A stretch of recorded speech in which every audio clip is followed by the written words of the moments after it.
closing remarks. At the conclusion of the interviews, board members will make a motion to approve the selected candidate and authorize the board chair to begin contract and negotiations. We will now begin with our first candidate. Talent management, please introduce our first candidate. Good morning, board members. I would like to introduce our first candidate is Kathy Dupree Bruno. And I will open it up to you now, Ms. Leonardi, to begin the questions. Good morning. Could you pronounce your name again one more time for us, please? Surely. My name is Kathy Dupree Bruno. Thank you so much. Please go ahead and with your opening statement. Thank you, Madam Chair. Greetings, Chair Leonardi, Vice Chair Holness, members of the school board.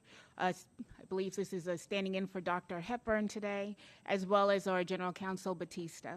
For more than 26 years, I have devoted my legal career to child advocacy. For nearly 6 years, I have served as a school board attorney and the General Counsel for the Lee County School District, the 8th largest school district in the state of Florida. It is also a school district with 100,000 students and $2.8 billion in an operating budget and 13,000 employees. Broward County Public Schools is one of the largest and most visible, impactful districts in the nation. You have all kinds of challenges and opportunities that require a general counsel who is not only strong in the legal technicalities, but one who understands governance and the statutory legal lanes of both the school board and the superintendent. In our one-on-ones yesterday, it was clear to me that you are all dedicated to the students of Broward County. It is also clear to me that you desire continuous improvement of processes, strengthening accountability so that you as a school board can fulfill your constitutional obligation to govern and to have oversight. As one of only 47 board-certified specialists in the state of Florida in education law, I have had the opportunity to represent the Lee County School Board and the Lee County School District in numerous high-stakes and extraordinary complex legal matters while under intense public scrutiny. What I am most proud of, however, is creating and building a legal department, a true legal team that is responsive to solutions, focused on proactive guidance, serves the school board while legally supporting the day-to-day operations with the administration, always keeping the best interests of the school district at front and student achievement as paramount. You have a strong legal department in Broward County. They're renowned throughout the state. It would be a privilege and an honor to lead your legal team, and I stand ready for your questions. Thank you so much. We will go in alphabetical order, and then Dr. Holness and I will go last. So I'll maintain that, that order for the entire set of interviews. So with that said, go ahead, Mrs. Al-Hadaf. Thank you for being here today. How do you ensure compliance with state and federal school safety laws while also supporting practical district operations? Well, one of the main things is to make sure that you stay on top of the laws. So I'm constantly looking to see what is happening, what is the new legal landscape from both the state and the federal, as well as any other executive decisions that are made from Tallahassee or from the federal government as well. It is extremely important that the school board is well advised, and that's why I do that. I will send out emails whenever there's a important legal issue that comes up. I'll make sure that the board has it and make myself available to answer any questions related to that, as well as making sure that the superintendent, the administration, cabinet is aware. One of the other thing is, it's not just to understand that there's a new law that has been changed, but it's also to understand its implication and its impact on the school district. So oftentimes I will also reach out to academic services. Here's the new law that has come out. What are we doing to make sure that we are in compliance? Thank you. And follow-up question? Can you name one Florida state school safety law that was enacted since 2018? So we have the basically Marjorie Stoneman Douglas. which is to make sure that we have safety officers in all of our schools, safety resource officers.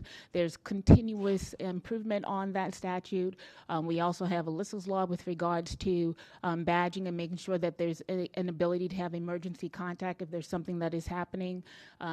There's just, that law, the Marjorie Stoneman Douglas law has been improved and continuously is improved with the Office of Safe Schools that comes down and does inspections.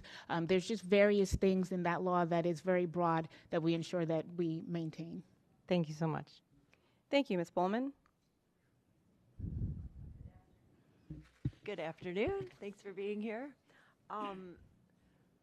My question is, what steps will you take as General Counsel in Broward County to ensure that the district adopts a proactive rather than a reactive approach to risk management? Thank you for that question. That is something that is very important to me, to be proactive. I think that it's extremely, especially in an organization this size, this is something that I have done in Lee County. When I first started in Lee County, I remember talking to the chief of staff, you guys really seem to just react to things instead of anticipating what can happen and taking steps to prevent.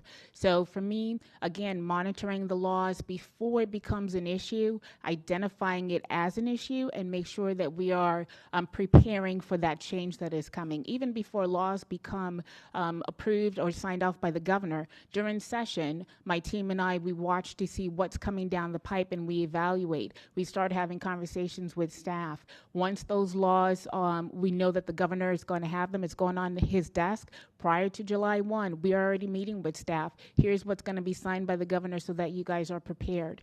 I'm very concerned about risk management all the time. I work very closely with risk management, not only from a liability standpoint, from a financial standpoint, and from a legal standpoint. I want to make sure that we are always on our toes and that we're not responding, but that we are anticipating to make sure that we are fully in compliance and we are fully protected. Thank you. And we're allowed to have a follow-up question for that? Or no? So let me reiterate. And so if you would like to ask a follow-up question, flag Dr. Lozano or Ms. Rockelman. I don't need so a that follow-up we're doing question. that I think the answer equitably. well. Okay, thanks. But yeah, we are allowed one follow-up question per question. Okay. Okay, so I'm flagging somebody? Okay. So just my follow-up question for this would be, can you give us an example of putting this into action, that something that's happened maybe recently in your practice? Well, the most recent was to be prepared for a potential financial and legal liability by working with our charter schools to ensure that we have some protections and limit the potential exposure that we may have by amending their contracts prior to them taking specific legal action on a particular issue. That's as far as I can go on that particular matter. And we talked about that in our interview, so thank you very much. Thank you. Mr. Cervera? Thank you, Chair. Is it permissible for us to deviate from the script here? The only thing that I will ask is that you ask one question. Okay. Thank you for that. Kathy, it's nice to see you again. Thank you for coming in. I appreciated your time yesterday, and I certainly appreciate you coming here again to address this whole board as one. It's no secret that this district has some problems. We're in financial peril. The public doesn't trust us, and perhaps rightfully so. We have transparency problems. We've got communication problems, and the list kind of goes on and on. That being said, I did some research, and a lot of the things that we struggle with here in Broward County don't exist in Lee County. In fact, it seems to be a relatively smooth operation over there. So my question to you, for the benefit of this board and for the benefit of the public, is why leave Lee County to come to Broward County? So first, to answer, I think we need to make sure we're clear on the history. Lee County has had its issues. We're blessed now that within the last couple of years, it's been very smooth. We have a new board. But I tell you, when I started in 2020, there was fires all over the place. And the favorite thing on the 6 o'clock news was what was going on with the school board, with clips of the school board. So we've had our fires, we've had our challenges, and now we're going through a period of calm. And it's cyclical in government. Sometimes things are really riled up, sometimes it calms down. Why leave Lee County? I enjoy working with my board, be quite honest with you. I enjoy the system that we have. I've been a part of creating that calmness. I've been a part of helping with the integrity and the ethics and the transparency in Lee County. And at some point, you want to grow, you want to continue to have professional development, and you want to continue to challenge yourself. And for somebody in my position, the next step would be going to a district like Broward County. So you're ready to be the fireman? I'm ready to partner with you, the board, to be the fireman and the superintendent. Before we go on to the next board member, Dr. Lozano. Just make sure for the next two. Speak up, yeah. Oh, any follow-up? No, go ahead. No, go ahead and make your statement. So just make sure for the next two candidates, you ask the exact same question. Thank you. Thank you. Ms. Hickson? All right, thank you, and good afternoon. Nice to see you again. My question is, what is your vision for a high-performing school board legal office? So we should always be striving for excellence. Even if we're doing a good job, we strive to be better. We always look for our blind spots. We always look for opportunities because we can always get better and we can improve. That's the way that I practice. That's what I expect from my team in Lee County, is to always strive. So once we get to the point that we are not reacting, that now legal is being proactive, that we are on top of laws, that we are in compliance, then we're going to continue to move forward to what else can we do? Client, what else do you need? Staff, what else can we help you with? What are we missing? What is our blind spot? What is our strengths? What is our opportunities? We just continue to grow. At some point, I think that we'll be part of that calmness as to what has happened in Lee County. Thank you. Any follow-up? Okay. Ms. Rupert? Thank you. Good morning, Kathy. Nice to see you again. Good morning.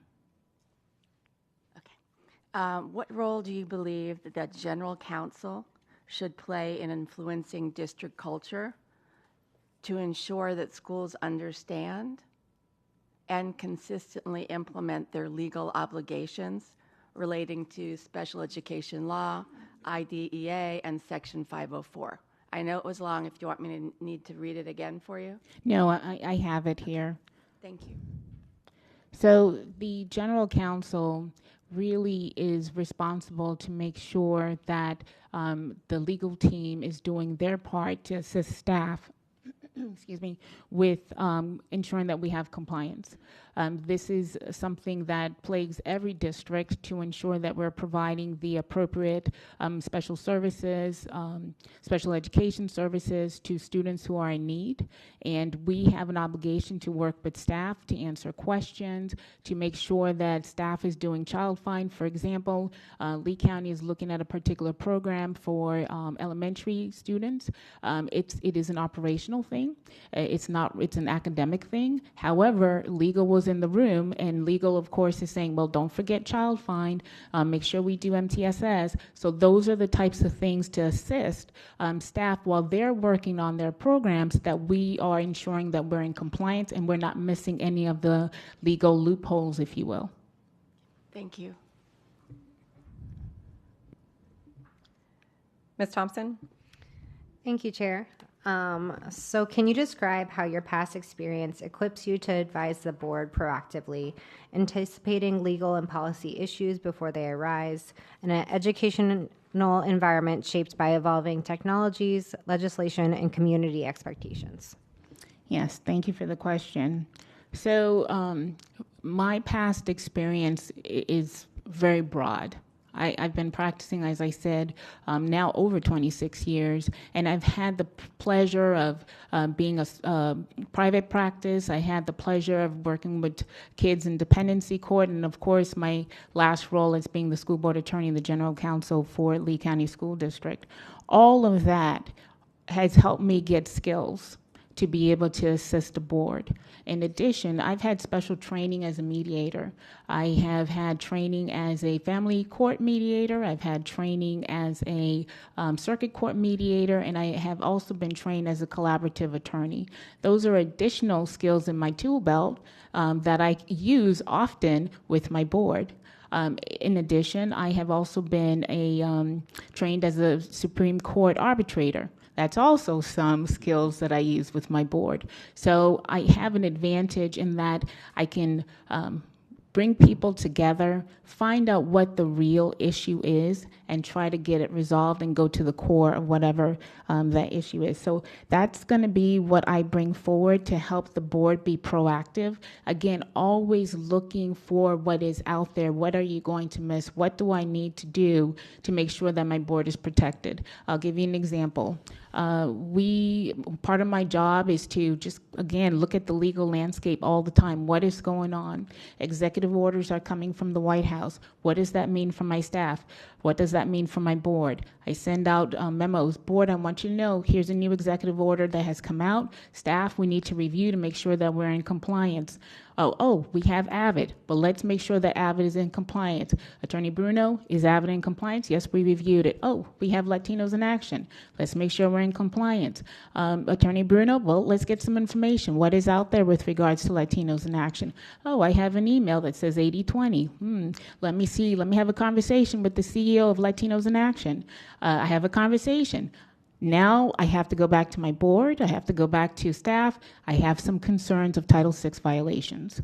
So before we have problems, I have already anticipated, staff has worked, and it never even hits my board. Thank you. Dr. Zeman. Kathy, thank you for applying for this job, coming over to visit the best coast in Florida. Appreciate you stopping by and going through this process, and I really enjoyed talking to you yesterday. As I think about your job, though, or your prospective job, it's really at least two jobs. One, you've got 9 or so attorneys who work for you directly here, the internal counsel, and you need to think about both how you conduct yourself as an attorney and how you conduct yourself as the head of a reasonably sized law firm. And that law firm isn't just the 9 or so folks that work here. It's also the dozens of other people that are hired by Broward County to handle the hundreds and hundreds of lawsuits that we have at any one specific time. As the prospective Broward County General Counsel working for the School Board of Broward County, how do you plan to manage and lead the Office of General Counsel, the equivalent of a reasonably sized law firm, including any management principles you'd like to share about your hiring, retaining, and inspiring of all of those lawyers? Thank you for the question. Supervising, managing attorneys, especially well-seasoned attorneys, is a very difficult task. Very, very difficult, just because by virtue of the fact that they are attorneys. Now, in my office, I actually have an attorney who used to be a school board attorney. And I also have another attorney prior to coming to my office, used to supervise other attorneys. So I have extra challenges. So how do I do that? I do that by creating a culture. Creating a culture where everybody's voice is recognized, is heard. We do a lot of group think. We all get together and try to solve problems together. I believe in collaboration, and I believe that they should be respected for the jobs that they do. And they know that they can always come to me to talk through things with me, and I also go to them to talk through things with them. So that's the first thing, understanding the relationship that you have with your counsels. Staff, I enjoy working with the support staff. I meet with my support staff on a regular basis. Once a week, I meet with the support staff. I meet with my attorneys on a regular basis, and then we all meet as a team. I don't believe in hierarchy in that sense. I think that my support staff is just as important and valid as the attorneys, because without them, we can't do our job. So we all work together. We have fun from time to time as well. I love professional development.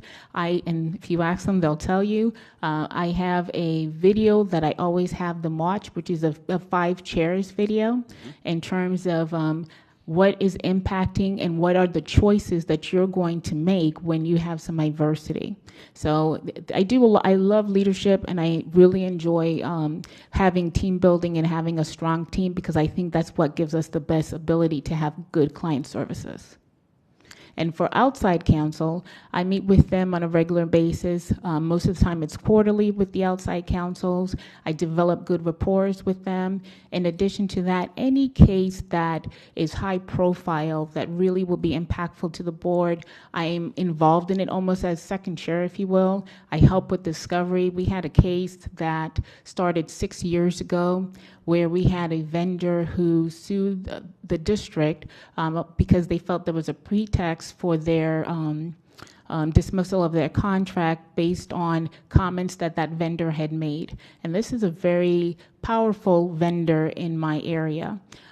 We stood our ground, and I was very involved in that because he sued my board individually, each individual board member, individually in their individual capacity, as well as in their professional capacity, sued my CFO was in there, my director of procurement was in there, and so I took that case very, very seriously. Went all the way up to the 11th Circuit. The school district of Lee County won every single time. All right, Dr. Holness. Thank you, Madam Chair. Ms. Bruno, thank you for being here. Appreciate you applying. So the question that I have is, beyond meeting the minimum and preferred qualifications for this position, please describe the values that guide your decision making as an attorney. Additionally, explain your understanding of the appropriate relationship between the school board and its legal counsel, including how you view counsel's obligation to the board and to the school district. Thank you very much for that question. I'm in a leadership class right now, and I've always been very conscientious about ethics and integrity.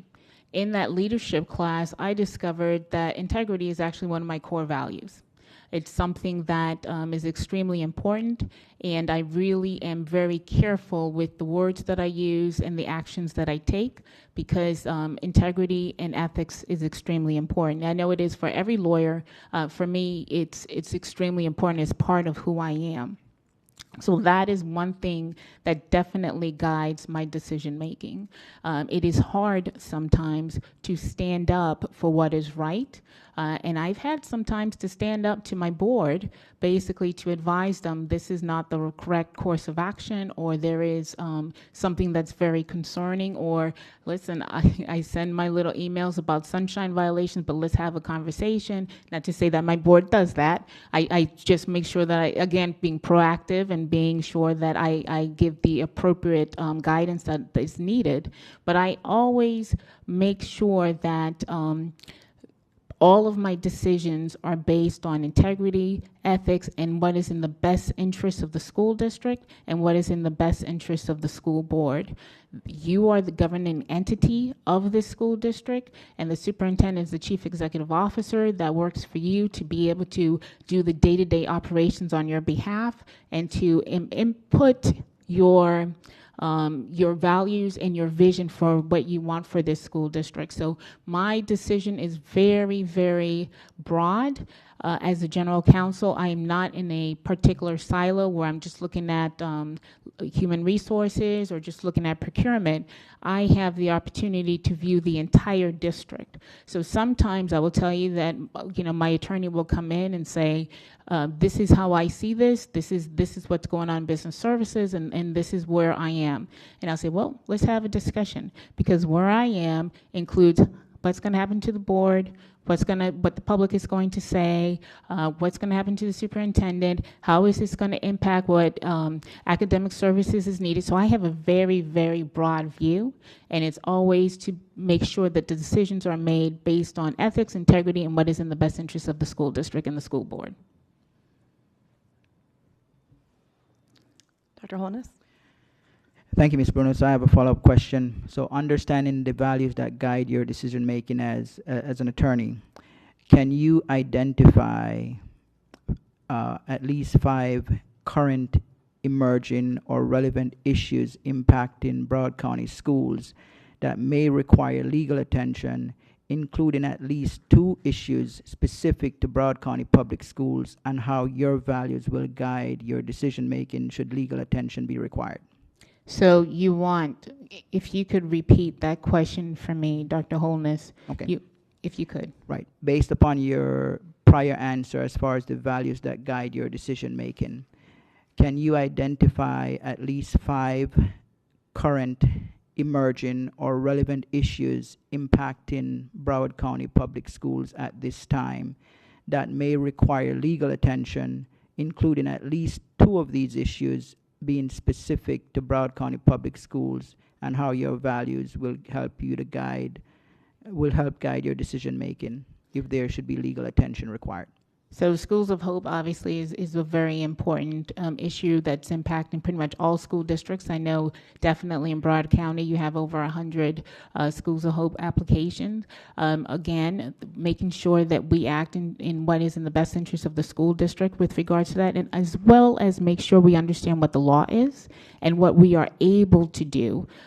That's one. The other one would be, of course, now I know that you are in the process of reviewing school closures. I know that you're in the process of identifying other ways that you can combat this huge deficit that you have. We want to just make sure that any decisions that are made with the compliance and all regulatory requirements when we're looking at that. I understand also that when you are closing schools, this is something that is impactful to the community.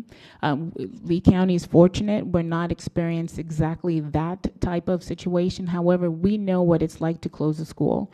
We are currently in that process with one of our schools, and the town is very upset with us because we want to close the school. So I understand that, and that leads me to another issue that you have. I know that you have some discussions with regards to your impact fees and mitigation fees, and that you have some of your municipalities that are not very happy with you. I don't know where that's going to go, but we want to make sure that we monitor that. If we need to do a Chapter 164 process where there's a government alternative dispute resolution process that we need to go in there, of course, legal will be involved in that. I just finished one, I think it was about a month ago, that and we're still in the process and having some negotiations. I know that the laws with regards to parents' rights are always something that we need to be mindful of, and we need to make sure that we are always in compliance with those laws. When this started in Lee County, we had our issues. There was, as a matter of fact, I think Lee County was part of the firestorm that began all of this, because we had a poster in one of our student code of conduct's book that parents were not happy with. So I understand those issues as well, and what Lee County has done and what I would hope to do here in Broward County is to make sure that every decision that we make is right on the line of the law.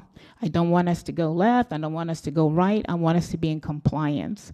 And that's what I hope to bring forward with regards to those issues. And you wanted 5. I think I have 4. I think that's 5. Okay. All right. Thank you. Appreciate it.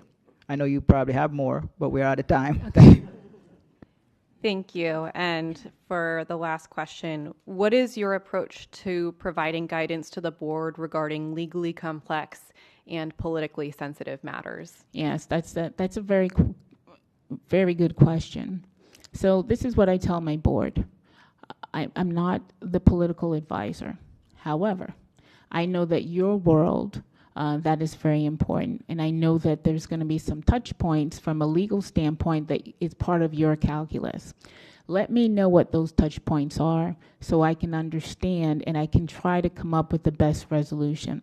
We will always, and I say this on the dais in Lee County all the time, the Lee County School Board will be in compliance. I suggest Broward County also always say we will be in compliance. It is very, very important that we put students first. That's first and foremost. That we act with compassion, but that we also follow the law. All right. We will now give Mrs. Dupree a 3-minute closing. Well, thank you so much, Board. It is my pleasure to be here with you today. I have enjoyed our conversations yesterday, and I really, every time I talk to boards, I always find a nugget that shows me that all of these individuals who are serving in these positions are there for the right reasons. And in my conversations with you yesterday, I heard that all of you are concerned about your students, you're concerned about your county, and you're concerned about transparency, and you're concerned about your community. I hope I have the opportunity to serve you, and perhaps some of that calmness from Lee County will transfer. I'll pack it up and try to bring it with me. But it's a long road. At Lee County, it took about 6 years for us, maybe 5 years or so, for us to get to where we are now. When I started in Lee County, there were fires all over the place. And it was fires with board members, fires with superintendent, not getting along, and then, of course, all of the new laws. So we've come a long way, but it's because we had steady leadership. Our new board is excellent. They provide excellent guidance, so that goes a long way to have a good board. In addition to that, having a strong superintendent, as well as a general counsel that understands the dynamics. I'm not a board member. I don't vote. I'm not an elected official. But what I am is somebody behind the scenes that can help you bridge the gap, understand, and help you make some sound decisions for your district. So it is a pleasure to be here with you, and thank you so much for the opportunity. Thank you so much. We really enjoyed the conversation today. We're ready for the next candidate.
All right. Welcome. We'll start with an opening statement. Please introduce yourself. Good afternoon, everyone. Good afternoon. Pleasure to see everyone once again. And I'd like to start off with thanking all of you collectively and individually for giving me the opportunity to be here today. I really appreciate it. This whole process has made me reflect upon my career here in the Broward County School District. It was a few years ago, but I was a high school student here about 40-some years ago. And looking back, I get a greater appreciation for what this school district gave me. It really gave me some skills and the opportunity to succeed. In fact, I remember when I was a high school student thinking of going into education. I didn't do it. I went through the legal career instead, but a significant, large part of my legal career was involved with education. And I really enjoyed it. And I can think of one case that really makes me appreciative of what schools can do. Many years ago, when I was with the Department of Education, I was involved in a complaint investigation that involved educational services for juvenile offenders in a state correctional institution. So I spent about a week literally in jail, observing these students from the moment they come into the institution, how they're assessed, the education they receive, and the transition they get for hopefully going out back into mainstream society. And it was a really good experience because it gave me such an appreciation what good schools, what good educators, what good administrators and support staff can do for these students.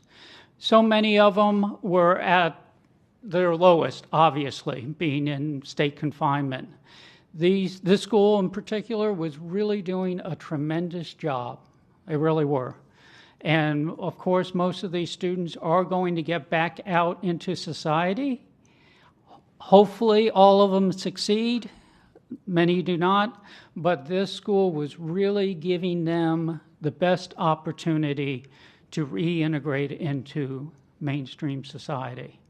So I take that as a huge learning experience for myself, but also so appreciative of what you as the public school districts do, because this is our future out there, these students. Some of them need more help than others, but that is why I'm sitting here today. And with that, I welcome any questions. Thank you. First up, Mrs. Aladeff. Thank you for being here today. How do you ensure compliance with state and federal school safety laws while also supporting practical district operations?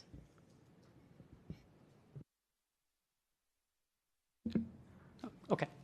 I'm familiar with that because I worked on a college campus until very recently, and obviously the university setting is not immune from all of the problems that we have out in the world that have impacted, unfortunately, many public school systems as well.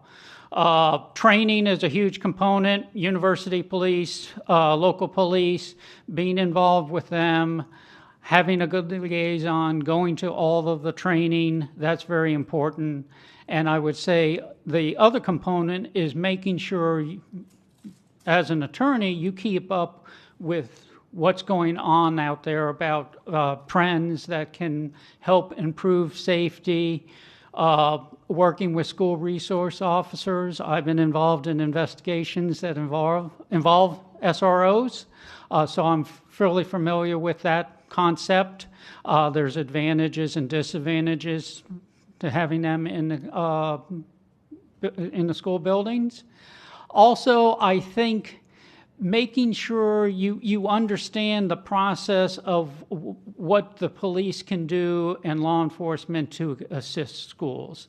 They're not the only ones, obviously, and I would say, based on my career in the Department of Education, so many times, not so many times, but there are students you can certainly see the warning signs.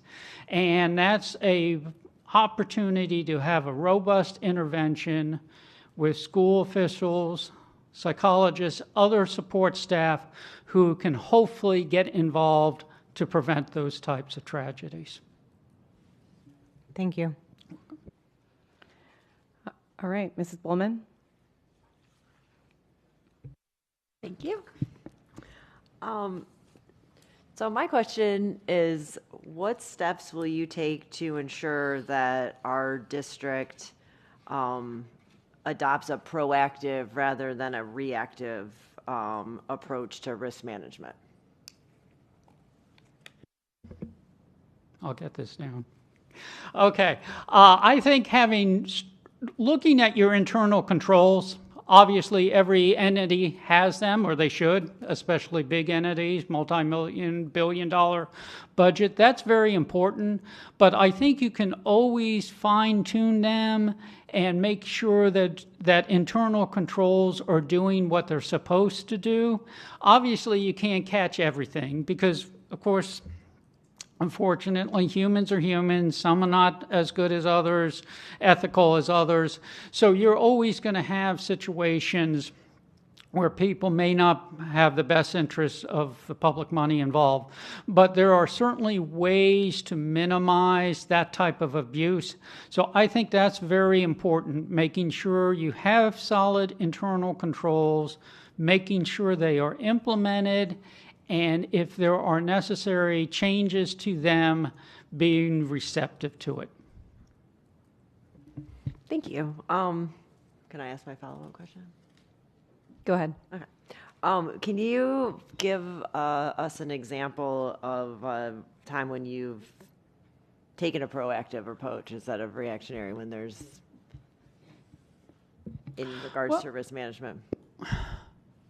Yeah, I would say one example would be when I was with the Department of Education and we had some changes coming into the investigative process, how we would receive complaints, assess them, and then investigate and resolve them.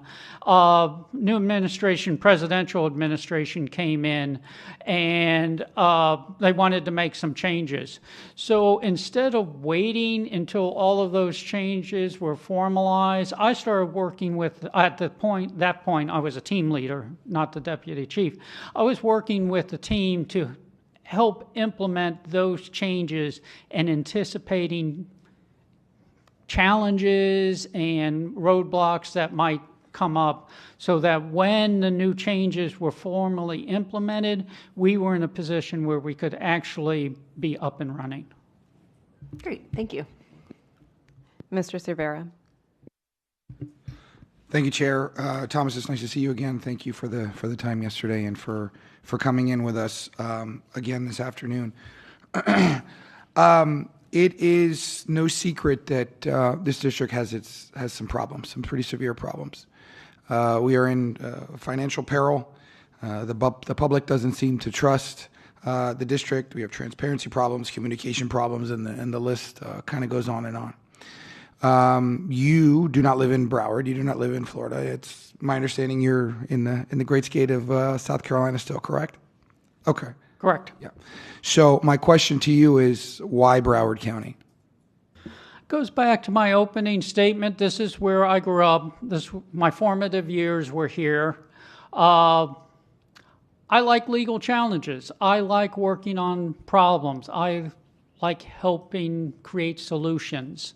I think if I could give back to the community that helped me be successful in undergraduate and law school and a legal career, that's the least I can do.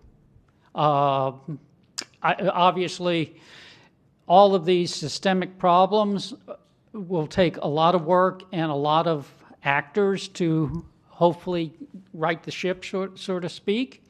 But legal is an integral component of almost everything that happens here, in one sense or the other. Not directly, obviously, on curriculum or something of that nature. But I think whatever I could contribute to making this place a better educational entity, I'm willing to do that.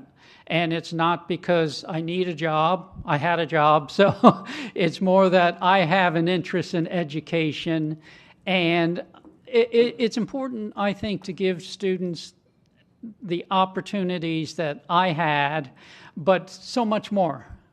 Technology has advanced so much since I sat in the classroom here in Broward County. There was really no technology at that point.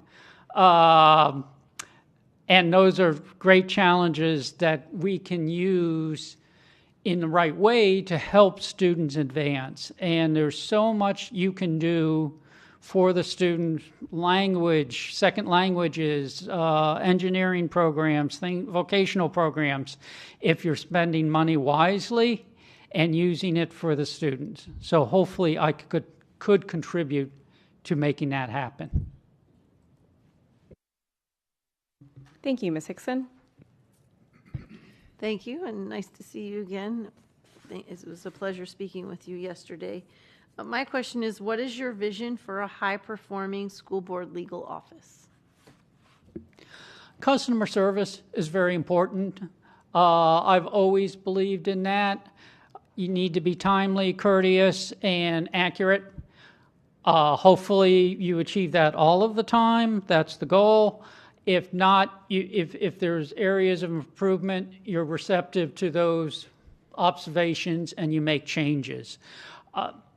My job, as I mentioned, I probably in some of the interviews yesterday, is to get the board to where they want to go legally. And usually, most legal contexts, there's not a right or wrong answer in most situations, yes or no, black or white. There are variations. So I think if I can give the board all of the options, including the one I think is best, but I defer to you as the policy-making body about what ultimately is the best way to go. And if I can help implement that, that's the role of a good GC and office in general. Right, thank you. Thank you, Ms. Rupert. Thank you. Good morning. I'm all over the place. What role do you believe the general counsel should play in influencing district culture to ensure that schools understand and consistently implement their legal obligations relating to special education law, IDEA, and Section 504? I know that's a mouthful. Do you need me to repeat it again? Okay. No, I do not, because that's part and parcel of what I did with the Department of Education for over a decade. I did scores, dozens of technical assistance presentations to schools, universities, vocational colleges, you name it, about their obligations under the, and not just special education, but other Title VI as well, sex discrimination, things of that nature. But I firmly believe the overwhelming majority of staff, educators, administrators want to do the right thing in that context, but sometimes they may not have the full information they need, or sometimes they even get inaccurate information.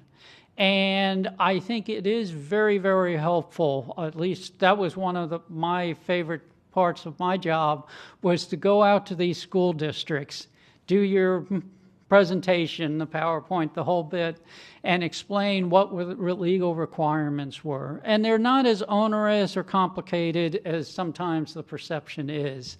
So I've always found that gratifying and helpful, because I would get staff come up to me, oh my gosh, that was so helpful. I didn't know, or that was exactly what I wanted to hear. And as I said, it works both ways, not only for what they need to do, but sometimes there's misapprehensions out there. Oh, I have to do, no, you don't. Whatever you heard was inaccurate. So I think if you do that, that's a great way of facilitating compliance. Also, having maybe not a hotline, but an opportunity for staff to communicate, maybe not directly with the general counsel, but people on the staff about legal problems. Knowing that you can get helpful information.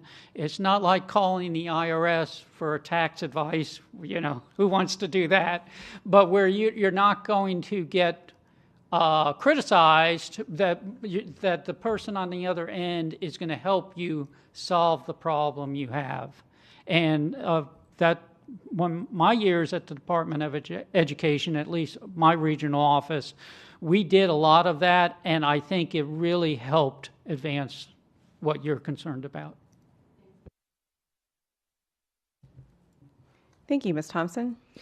Can you describe how your past experience equips you to advise the board proactively, anticipating legal and policy issues before they arise, in an educational environment shaped by evolving technologies, legislation, and community expectations?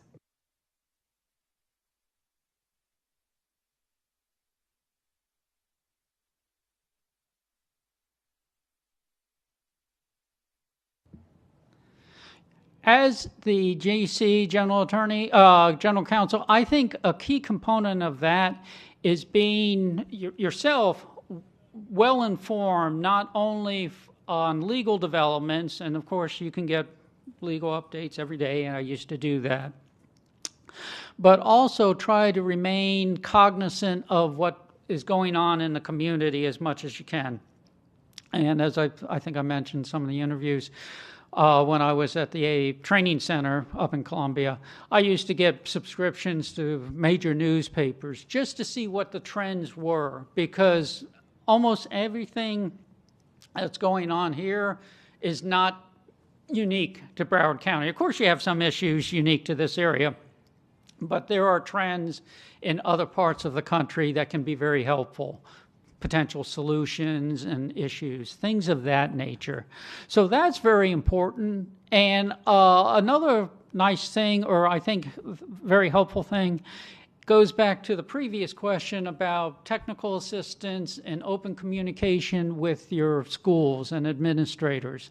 Having good communication with them, be it informal or going on-site visits to the schools or talking to other senior administrators, that's so helpful because you get information from them that you wouldn't otherwise have. So I can't think of one.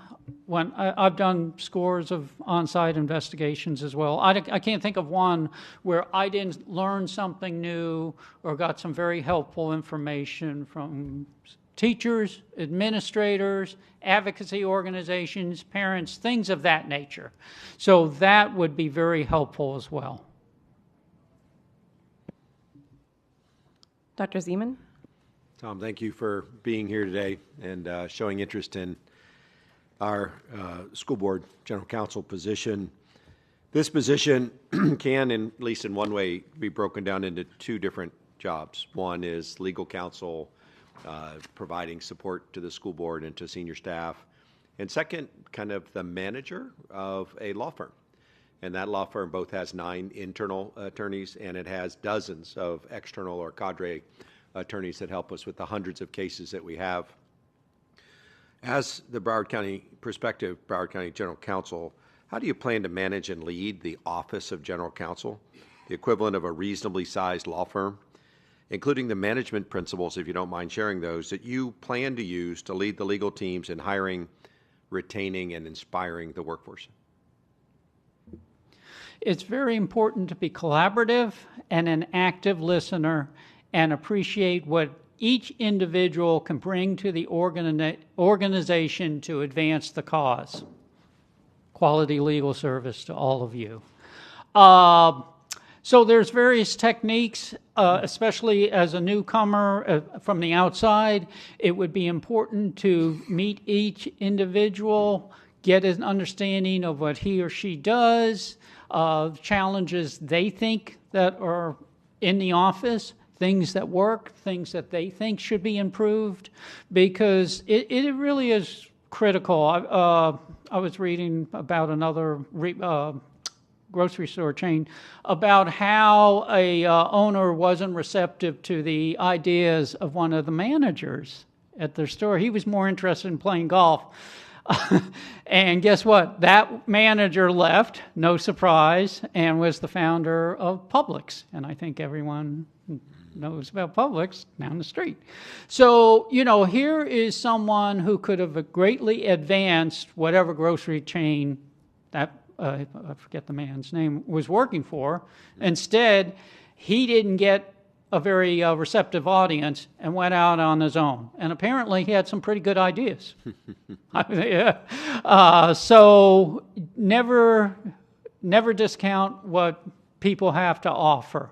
Sometimes it's good, sometimes it's not, but think critically and receptively to everything you hear, and then be selective about what you change. I'm not one who just wants to change things for the sake of changing things and putting my fingerprint on that. Oh, see what I've done? I want to make things better, and that probably would be an incremental approach. Thank you, Dr. Holness. Thank you, Madam Chair. Give me 1 second here. Okay. Okay, so thank you so much for joining us. Appreciate your presence. So my question is, beyond meeting the minimum and preferred qualifications for this position, please describe the values that guide your decision making.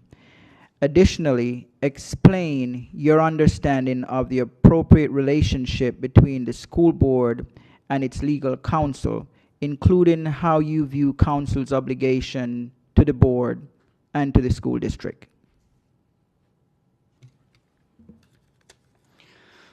My job is to give the board, as my client, sole client, the best legal advice I can in all situations.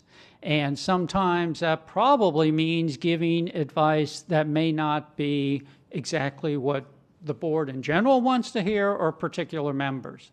But that's the way, as an attorney, you need to approach every legal issue you get. And most of the times there's more than one potential answer and right answer. Some might be better than others, and I will always give my recommendation that I think would work better, but ultimately as at the board, as long as it's not unethical or illegal, you, the policy-making group, make the final decision. So that's really the whole impetus of what I want to do. I always like legal challenges. That's what I thrive on. I like interesting, novel, complex issues, like doing the legal research, like figuring out what to do. And so many times that involves other components, curriculum, budgeting, transportation, facilities management, you name it. And it's nice because you learn about so many other things. I also did a few years in healthcare law. Amazing what you learn from doctors and nurses and psychologists about how those institutions work. And they're not much different than schools. The principle's the same. You assess the problem, you treat it, and then you discharge, or the student graduates, moves on.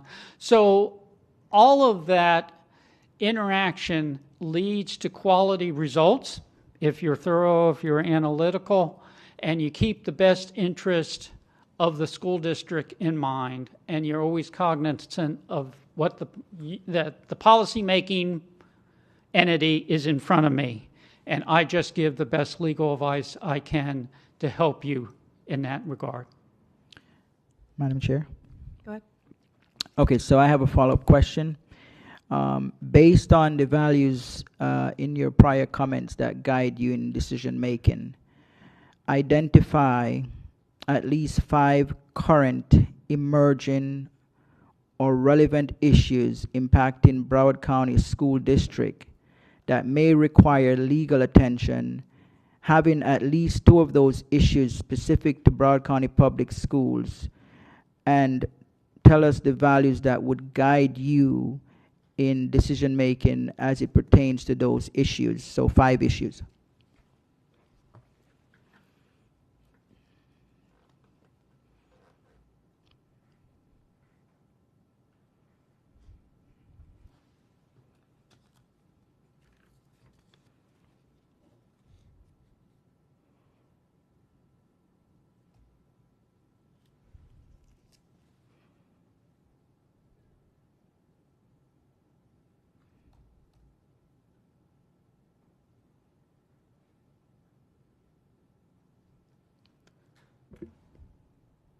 Five issues. Okay, one challenge I think is the use of artificial intelligence in the instructional process, what role it should play, and I don't think everyone has to acknowledge it's going to play a role.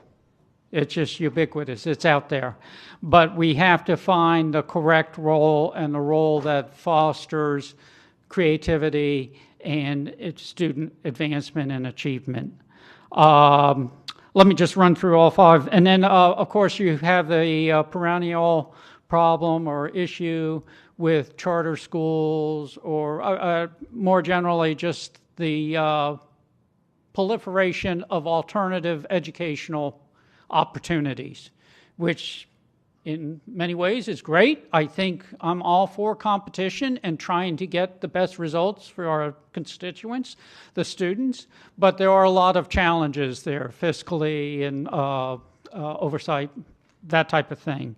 Safety for schools is always important. These tragedies in the schools happen way too often. Mentioned a few minutes ago, there are interventions, strategies that I think help. I don't think you can ever fully prevent these types of things, but I think there needs to be robust use of what is available to try to prevent those issues from occurring. Curriculum, that one, obviously, there's some legal implications, but that's more the ballywick for educators. But of course, that's always something, textbooks, things of that nature, always something that you have to be cognizant of because there are potentially some free speech issues. Oh, and then equity. Okay. Thank you, Madam Chair. Thank you. Thank you. What is your approach to providing guidance to the board regarding legally complex and politically sensitive matters?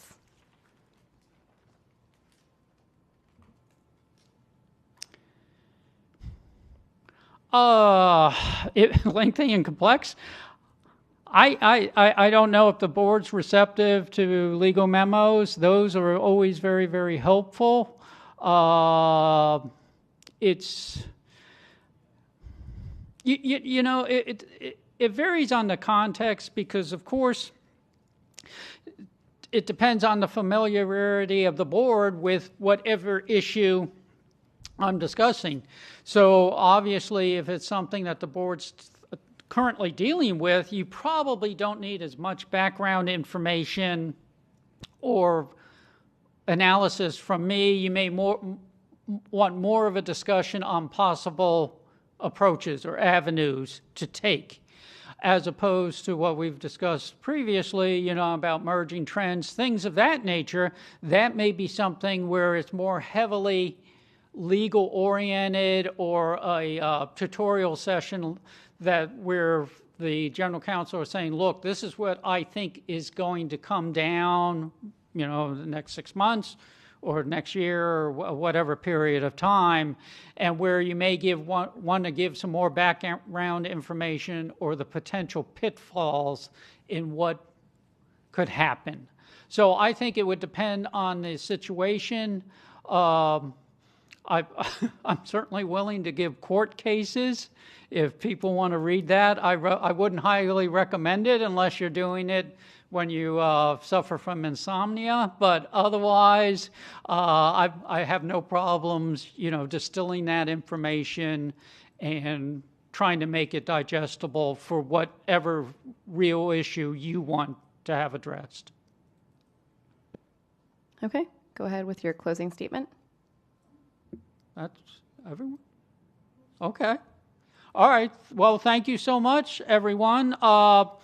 I don't have much to add other than, once again, it's been an honor to be here. I really appreciate all of the time yesterday and today, and it has been a learning experience for me.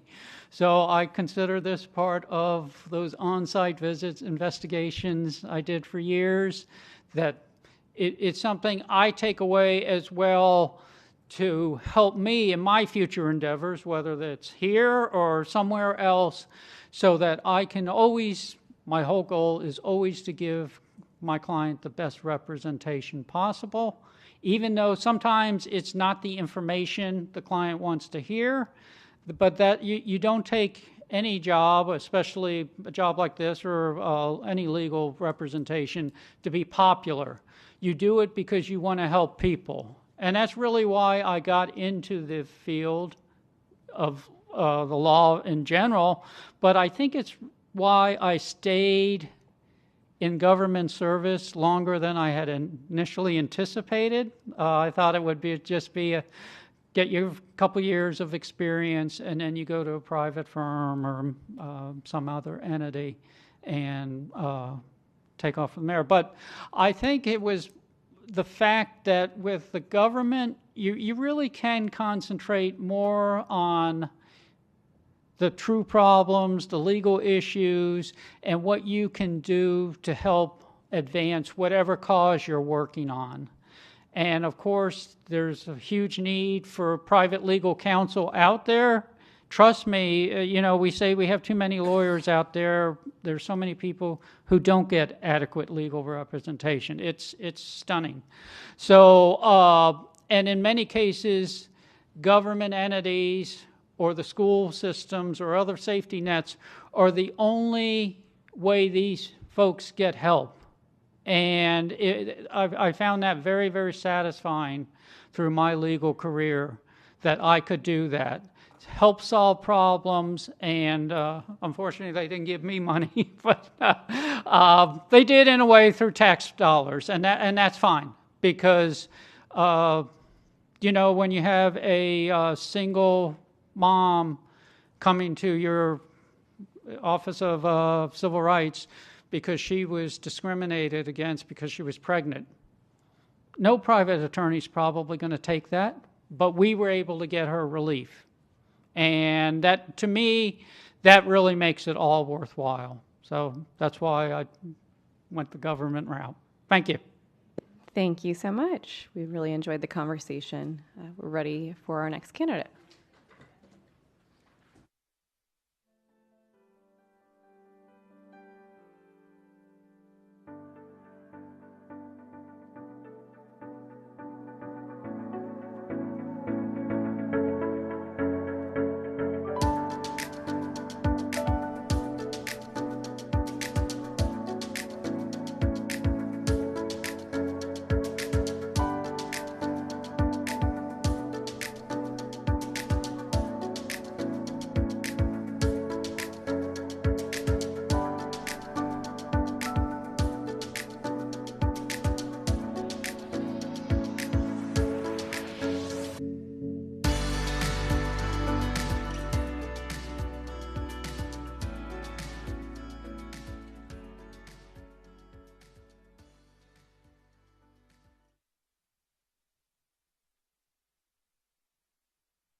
Beacon, we need another minute.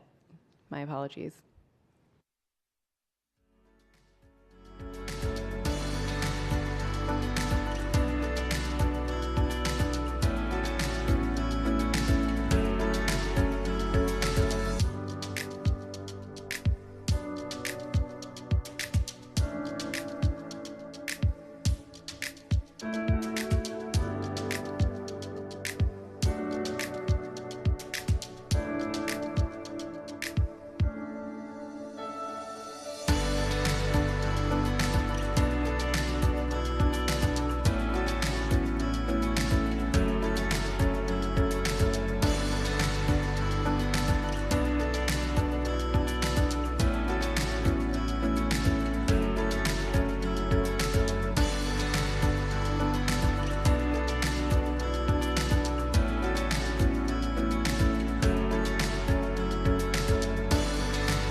All right, on to our final candidate.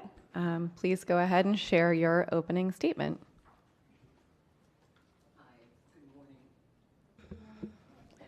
Good morning. My name is Kathleen Jock Adams, and I have strong ties to Broward County. I went to North Andrews Gardens Elementary School, Rickards Middle School, and Northeast High School. And what I learned from those schools, together with the learning from my parents at home, I learned very important skills. Skills of respecting each other, skills of work ethic, working hard, working smart, not taking anything for granted. I learned about excellence, and I strive to do that every day. I have devoted 29 years of my life to serving the public through public agencies such as Department of Environmental Protection, who protects the public from people dumping hazardous wastes and hazardous substances. That's where I learned my litigation skills, being able to collect money from those persons who did not do right by the environment and people, because those types of crimes affected people as well. I continued my education in litigation by working for South Florida Water Management District, another public entity who is responsible for ensuring that the water flows in our respective cities, towns, are at the right level so that we can be safe. And then finally, most importantly to me, is I started working for school districts. I have been working for school districts as both a litigator and as well as transactional matters for 20 years. I first worked for the school district of Palm Beach County, doing litigation in the areas of construction. We had all of our work in-house, so I was the sole litigator there, and to whatever extent I did not have capacity, I hired out. Then, in June 8th of 2015, I came to work for the school district of Broward County, where I did both litigation and mostly transactional work. I have a deep love for the issues that are presented to the school board in terms of children, in terms of issues that parents bring. I have a deep understanding and knowledge of all of the issues that affect children in the school district. We have, with regards to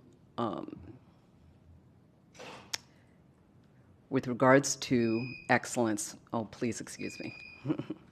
You can finish your sentence. With regards to excellence, I'm also board certified. And in board certification, it takes into account all areas that are involved with school districts. It takes into account construction, which build buildings for children. It takes into account labor and employment, which involves employees, which teach children. It involves transactional work, contracts that procure programs for children. It has taught me so much so that I can be able to further help the school board in understanding the legal issues that may be presented to them. Thank you so much. Mrs. Al-Hadaf. Thank you. How do you ensure compliance with state and federal school safety laws while also supporting practical district operations? So first and foremost, the important thing is to have knowledge of the law.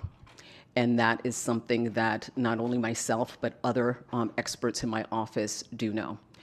Whatever the issue is, there's always a law associated with that, whether it be a federal statute, a federal code of regulations, Florida statute, Florida administrative code, a rule. Whatever those rules are, we know them, and we understand how staff should utilize that law to make good business decisions. Our role is very specific we need to understand the law. We need to articulate the law to the board so that the board may be able to make good business decisions, and by extension to the staff, because we primarily work with the staff. We also give that advice to staff so that they may be able to make good business decisions and bring those decisions to the board for their consideration and approval. Thank you, Ms. Bowman. Thank you. It's great to see you. Hi, nice to see you as well. So my question is, what steps will you take as general counsel to ensure that our district adopts a proactive rather than a reactionary approach to risk management? Sure. So the first thing is you always make an assessment of what is going on within the office. So that's the first thing that I will do, make an assessment of every aspect of the office. Secondly, it's always important to know what the issues are. We keep track of not only the legislative issues that are going on, the new laws that are coming out, the new laws that are being proposed, but also we keep track of what's going on in the news. And so in doing that, you get an idea of what is going on and what you need to be prepared for. So in being prepared, you must always, because it's going to be the same thing for everything, you always need to understand what the law is, disseminate that law to the appropriate people, whether it be to staff or to board. There are certain pieces of information, certain laws that need to be disseminated on a daily basis, a weekly basis, a monthly basis, a quarterly basis. Depending upon what that issue is, that information needs to be disseminated to the right people, whether it be staff or whether it be to the board. So I would like to also get to know each of the board members to understand how they would like to communicate so that I can be able to disseminate that information to the individual board members in whatever style you would like. It can even be verbal. So understanding issues means staying on top of the issues. We're very fortunate in that we have a Florida School Board Association that we keep track of information, and so do they. So our sister districts, we keep in communication with each other. And so understanding the issues is pretty easy for us. And the key is to ensure that we communicate that law to you, figure out what your questions are, answer those, be creative up to the line and not over the line of what the law allows for a solution to whatever that situation is. And then hopefully we can reach some sort of solution that everybody's happy with. Thank you. And can I do my follow-up question? Okay. I was advised that I had to flag down. So can you give us an example of something that you've encountered recently where you had to where you took proactive steps rather than waiting to be reactive to a potential issue? Sure. From a transactional perspective, we have a lot of contracts. And so a lot of times in order to be able to move forward with those contracts, you need a template. Our office has created a template for departments to go ahead and populate so that we could move forward with procuring whatever commodity or service that the school district needs. And so sometimes there are special commodities and they need a special template. I create a special template for that particular procurement or purchase. This is a group effort. Nothing in our office is done in a silo. We always confer with each other. So these templates are vetted among all of the attorneys to ensure that it's in compliance with the law, because that's what is important. And then the departmental staff is fills in what they need, which is the scope, the cost, and the payment for that. So thank you. Thank you, Mr. Severa. Thank you, Chair. If I may, I don't want to ask the same question because I don't think it's applicable to this particular candidate. May I go back to my original question on the sheet? I would like to just ask staff for their guidance on this because of the interview process and all of that. Whether or not we can change the questions, if that's fair and equal per the interview process. I think to keep things standard, I would stay to the question you asked the prior candidates. And you can use this as a follow-up. Okay, I don't know really how to phrase this because she's already here. And my question is, why do you want to come here when she's already here? Let me give it a shot. Thank you. First off, Ms. Adams, good to see you again. It was nice meeting you yesterday. I appreciated the time. Certainly appreciate the time again this morning. My question is as follows. We know that the challenges that this district has faced over the last few years, we're in financial trouble. We have trust issues with the public, transparency problems, communications problems. The list kind of goes on and on. I had asked the other candidates who were not residents of Broward County why they would want to come to Broward County to deal with this. So I'm going to put a little bit of a different spin on it for you. Why do you want the general, knowing what you know about this district, why do you want the general council position? And I guess for a lack of better terms, why do you want to stay with us in light of everything that's going on? So the way that I make my decisions in my life is I proceed with my values. I proceed with what I feel is good in my heart to do, and based upon the upbringing that I received from my late parents, Lucienne and André Jacques, they tell me always to follow my heart. I started to work for school districts for a reason, because I believe in the underlying principle of educating children.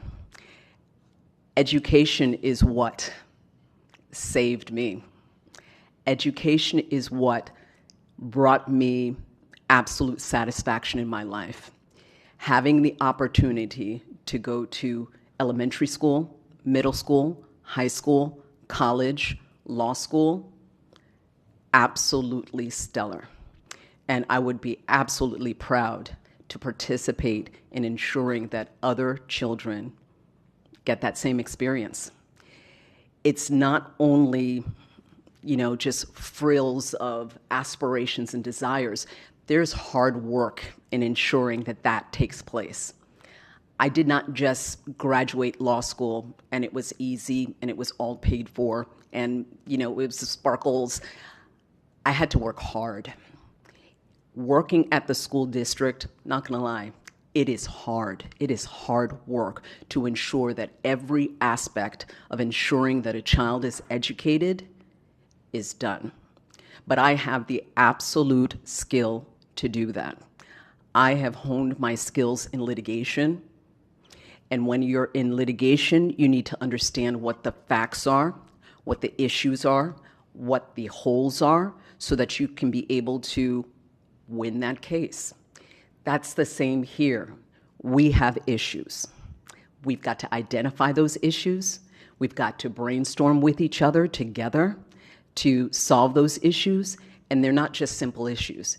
They're issues that relate to teachers. They're issues that relates to disciplining teachers, disciplining students, educating students, housing students. There are so many different areas that need to happen and take place in order for that child to be educated.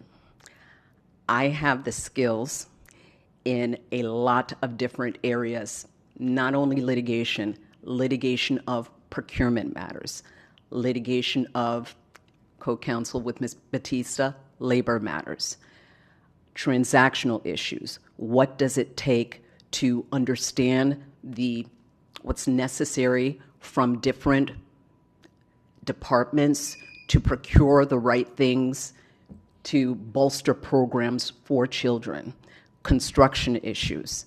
So they're difficult, but I've never shrunk from anything that was difficult. Thank you. Ms. Hickson? Thank you, and thank you for coming today and for applying for the position. Thank you. My question is, what is your vision for a high-performing school board legal office?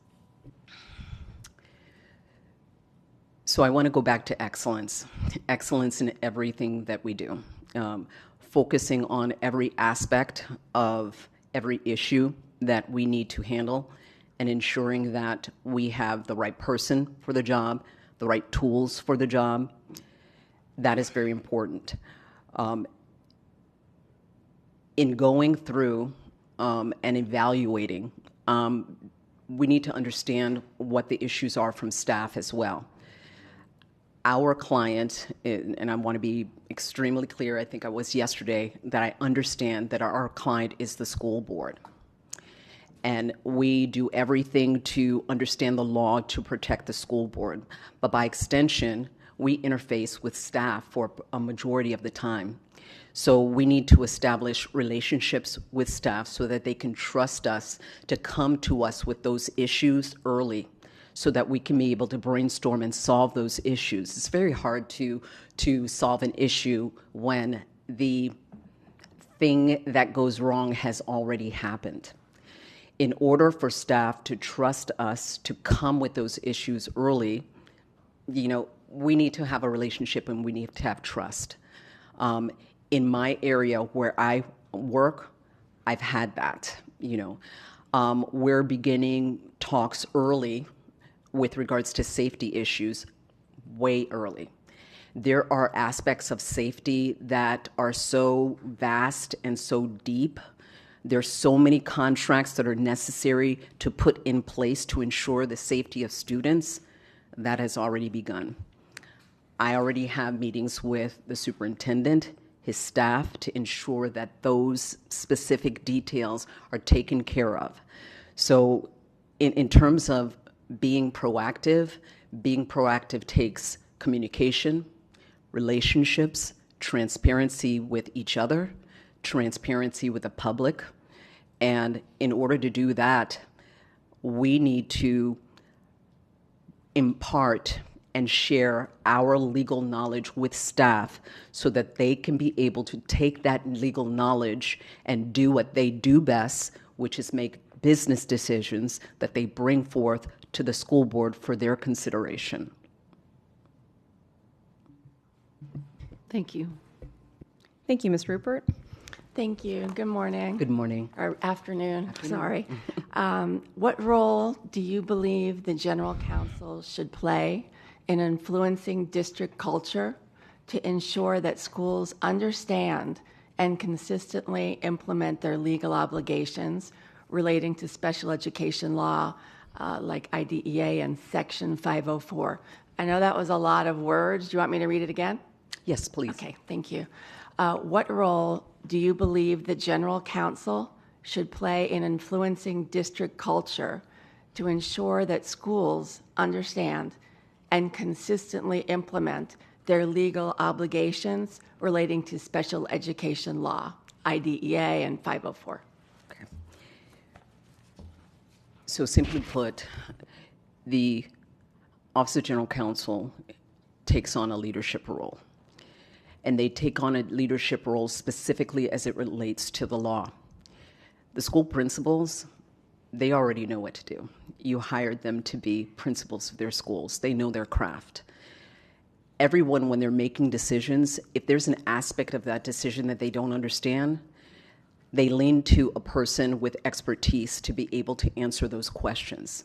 So if they are beyond their realm of expertise, i.e. the law, we take on that role of leadership to answer the questions that they need. They may not need answers to all questions. After all, you selected them as principals. They have the absolute skill and knowledge to go ahead and handle their school. However, there are certain questions that they may have that are outside their realm of expertise, and they need to look to us We need to establish a relationship with them so that they trust us to ask us those questions in advance so that we can be able to answer them and so that they may be able to continue going about their day, handling their business. Now, IDEA 504, those are very specific, very unique areas of law that not everybody knows. Our office not only has attorneys that know that law, but in studying for the board certification, I needed to know that law as well. Not only that, with regards to certain commodities or services that are purchased for the programs for children with disabilities, that factors into some of those contracts as well, interagency agreements, different commodities and services that are purchased. So we have that knowledge, and not only that, the knowledge of the law, the federal law, the codes, the statutes, to be able to answer whatever question they do not understand. I'm a firm believer in training, and so our office has already taken on a role of training principals and APs. We know what the issues are because we know what is being litigated, and so we take those issues and we turn it into training and turn it back around and ensure every single principal knows and understands that. So there are principals coming in every day. Well, let me not say that, but there are principals coming in and there are new principals coming in. So everybody can use periodic training in understanding and refreshing on what the law is concerning children with disabilities. We only have one shot with these children. Thank you, Ms. Thompson.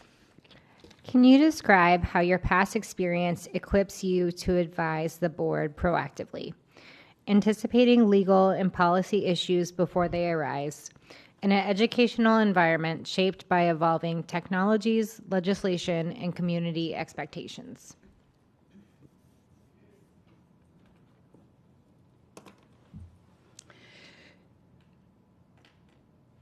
So my first experience with technology was taking a class at Northeast High School in the 6th grade. I wish somebody would have taught me about stocks and bonds back then. But I knew back then that technology was extremely important. And so that has always been a part of my education, always been a part of what I do to help me automate things that I need to know and learn in my life, even at that young age. My past experience involves a lot of preparation when things go wrong, analyzing what went wrong in this situation. Why were we sued? Why do we have to sue? Is our policy clear? Was our solicitation clear? Was our contract clear?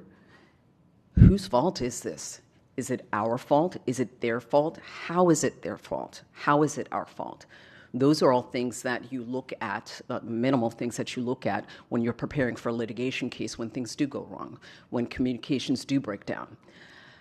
That's a very hard lesson to learn, is to learn what went wrong in litigation. But with 30 years of experience in litigation as well as transactional, I've got that hindsight with me right now. I know why things go wrong. I know why people do things that are not right because of the circumstance. And I can take that knowledge and apply it on a daily basis. I do now. You know, whenever I look at a contract, it's important that it's clear, it's concise, it has everything that it needs to articulate what we're procuring. If you are procuring something for $20 million, you need to be clear and concise.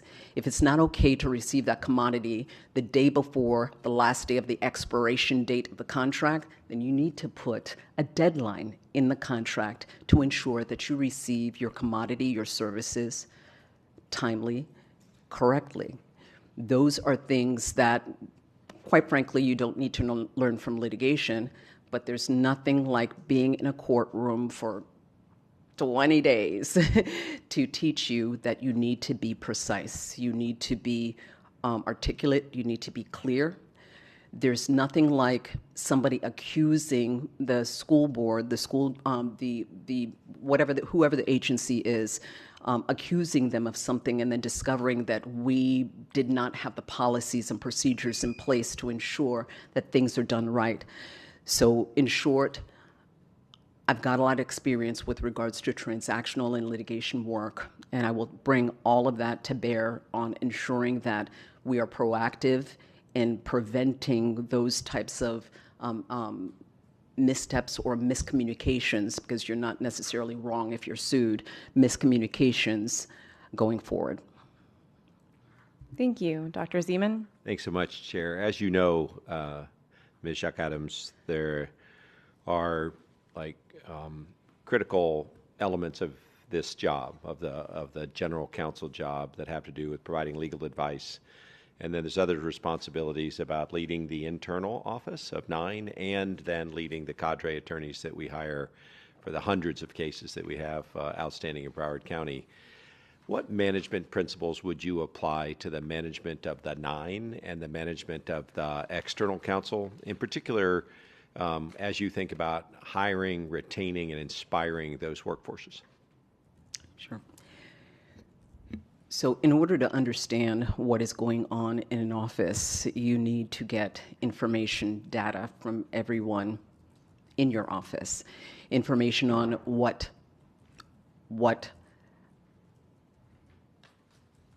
transactions are transpiring, information on what litigation is transpiring.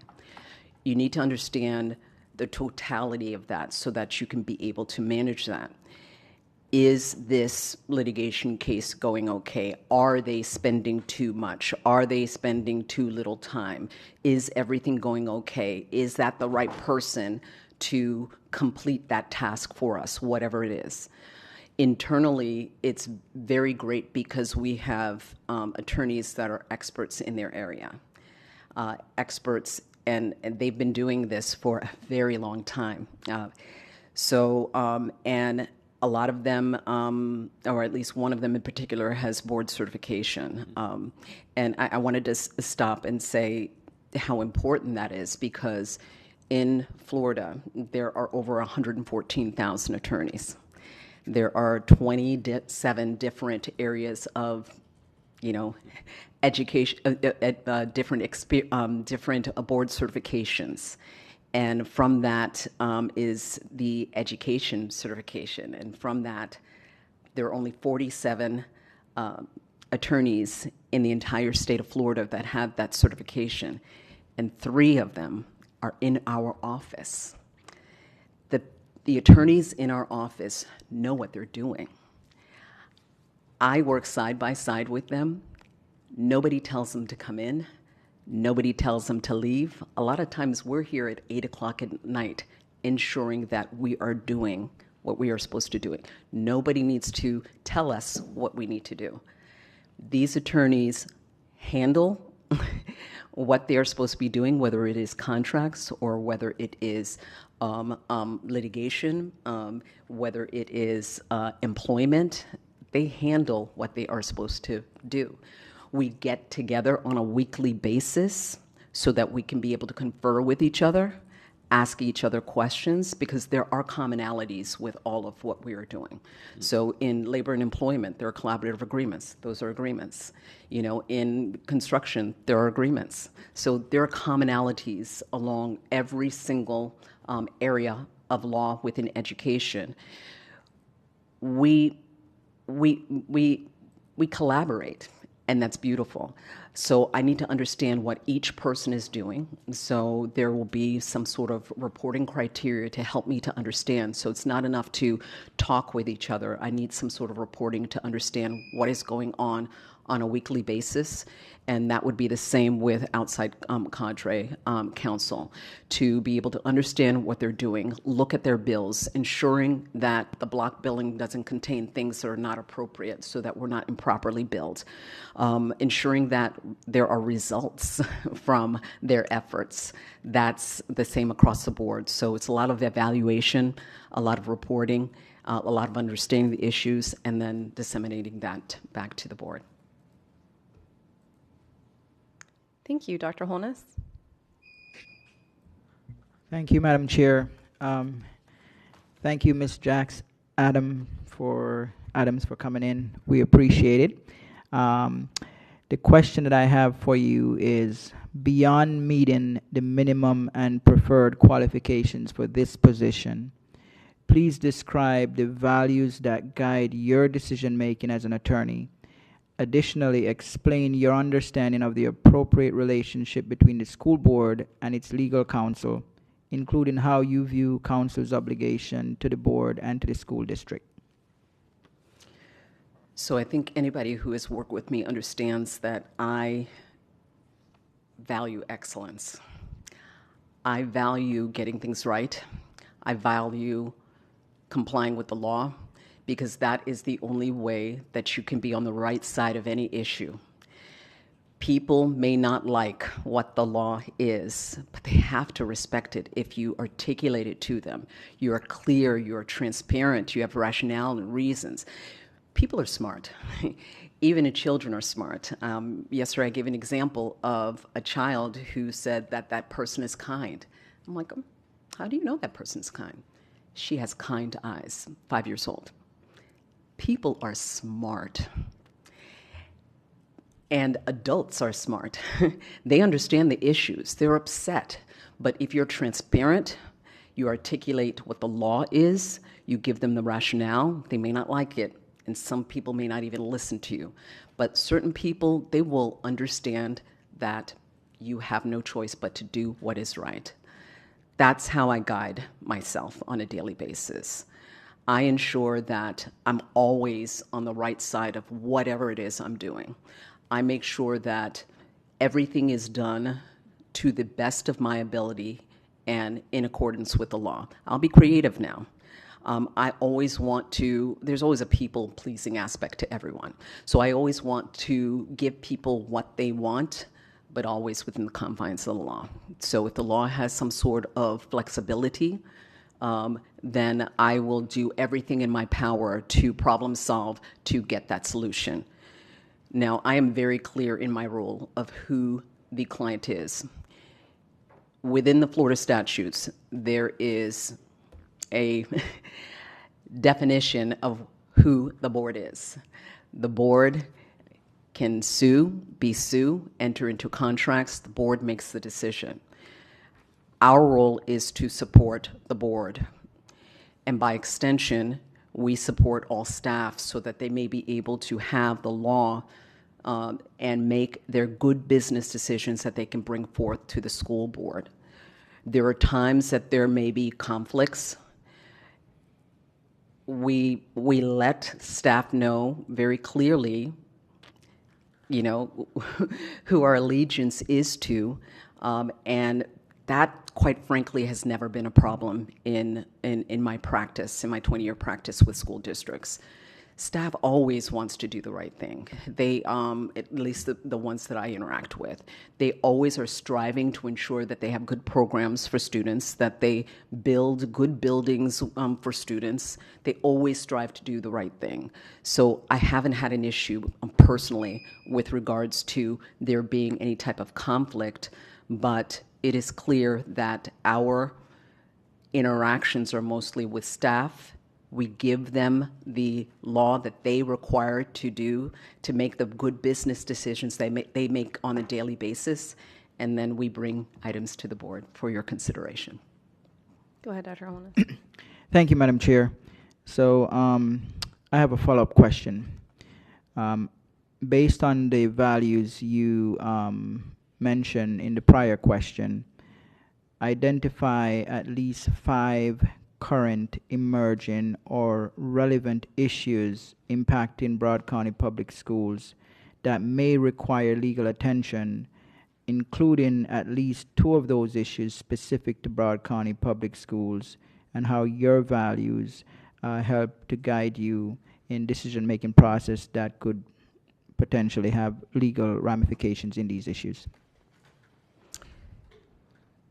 So, first and foremost, the role of the board is to educate children. So there are a lot of emerging issues that are happening. And in handling each and every one of those issues, I hear statements from the board. They're always saying, when are we going to get back to the issues of educating children? There are a lot of things that need to be done to handle that, separate and apart from those emerging issues.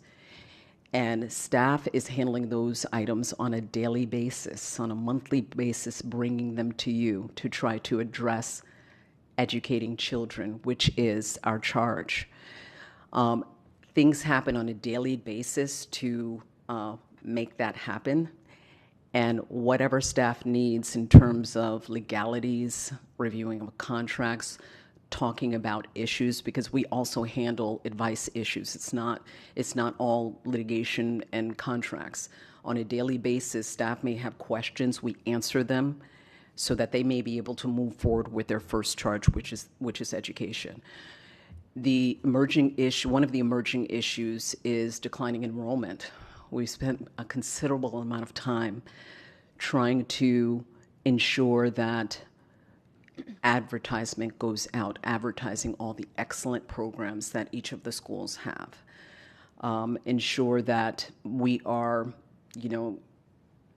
just any issues with regards to declining enrollment, from crafting the policy concerning the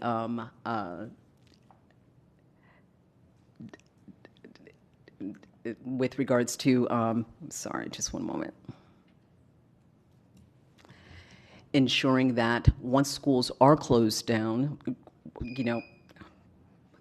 Madam Chair, I know her time is up, but if you don't mind, you've given us one issue without expounding on additional issues. Can you name 4 more? Yes, absolutely. So also co-location, which is an issue that has emerged. Construction in our schools. Mm-hmm. The land that we have, additional land that we have, do we want to sell the land that we have? And I think that's it. So each of those issues have policies that are involved with addressing them. With regards to closing of schools or changing boundaries, there's policies. With regards to selling lands, there are policies. Our role is to ensure that whatever business decision the school board makes, that they're in line with their policies. So these are very difficult issues, but our role is very simple, is to ensure that we support the board to be able to make good business decisions.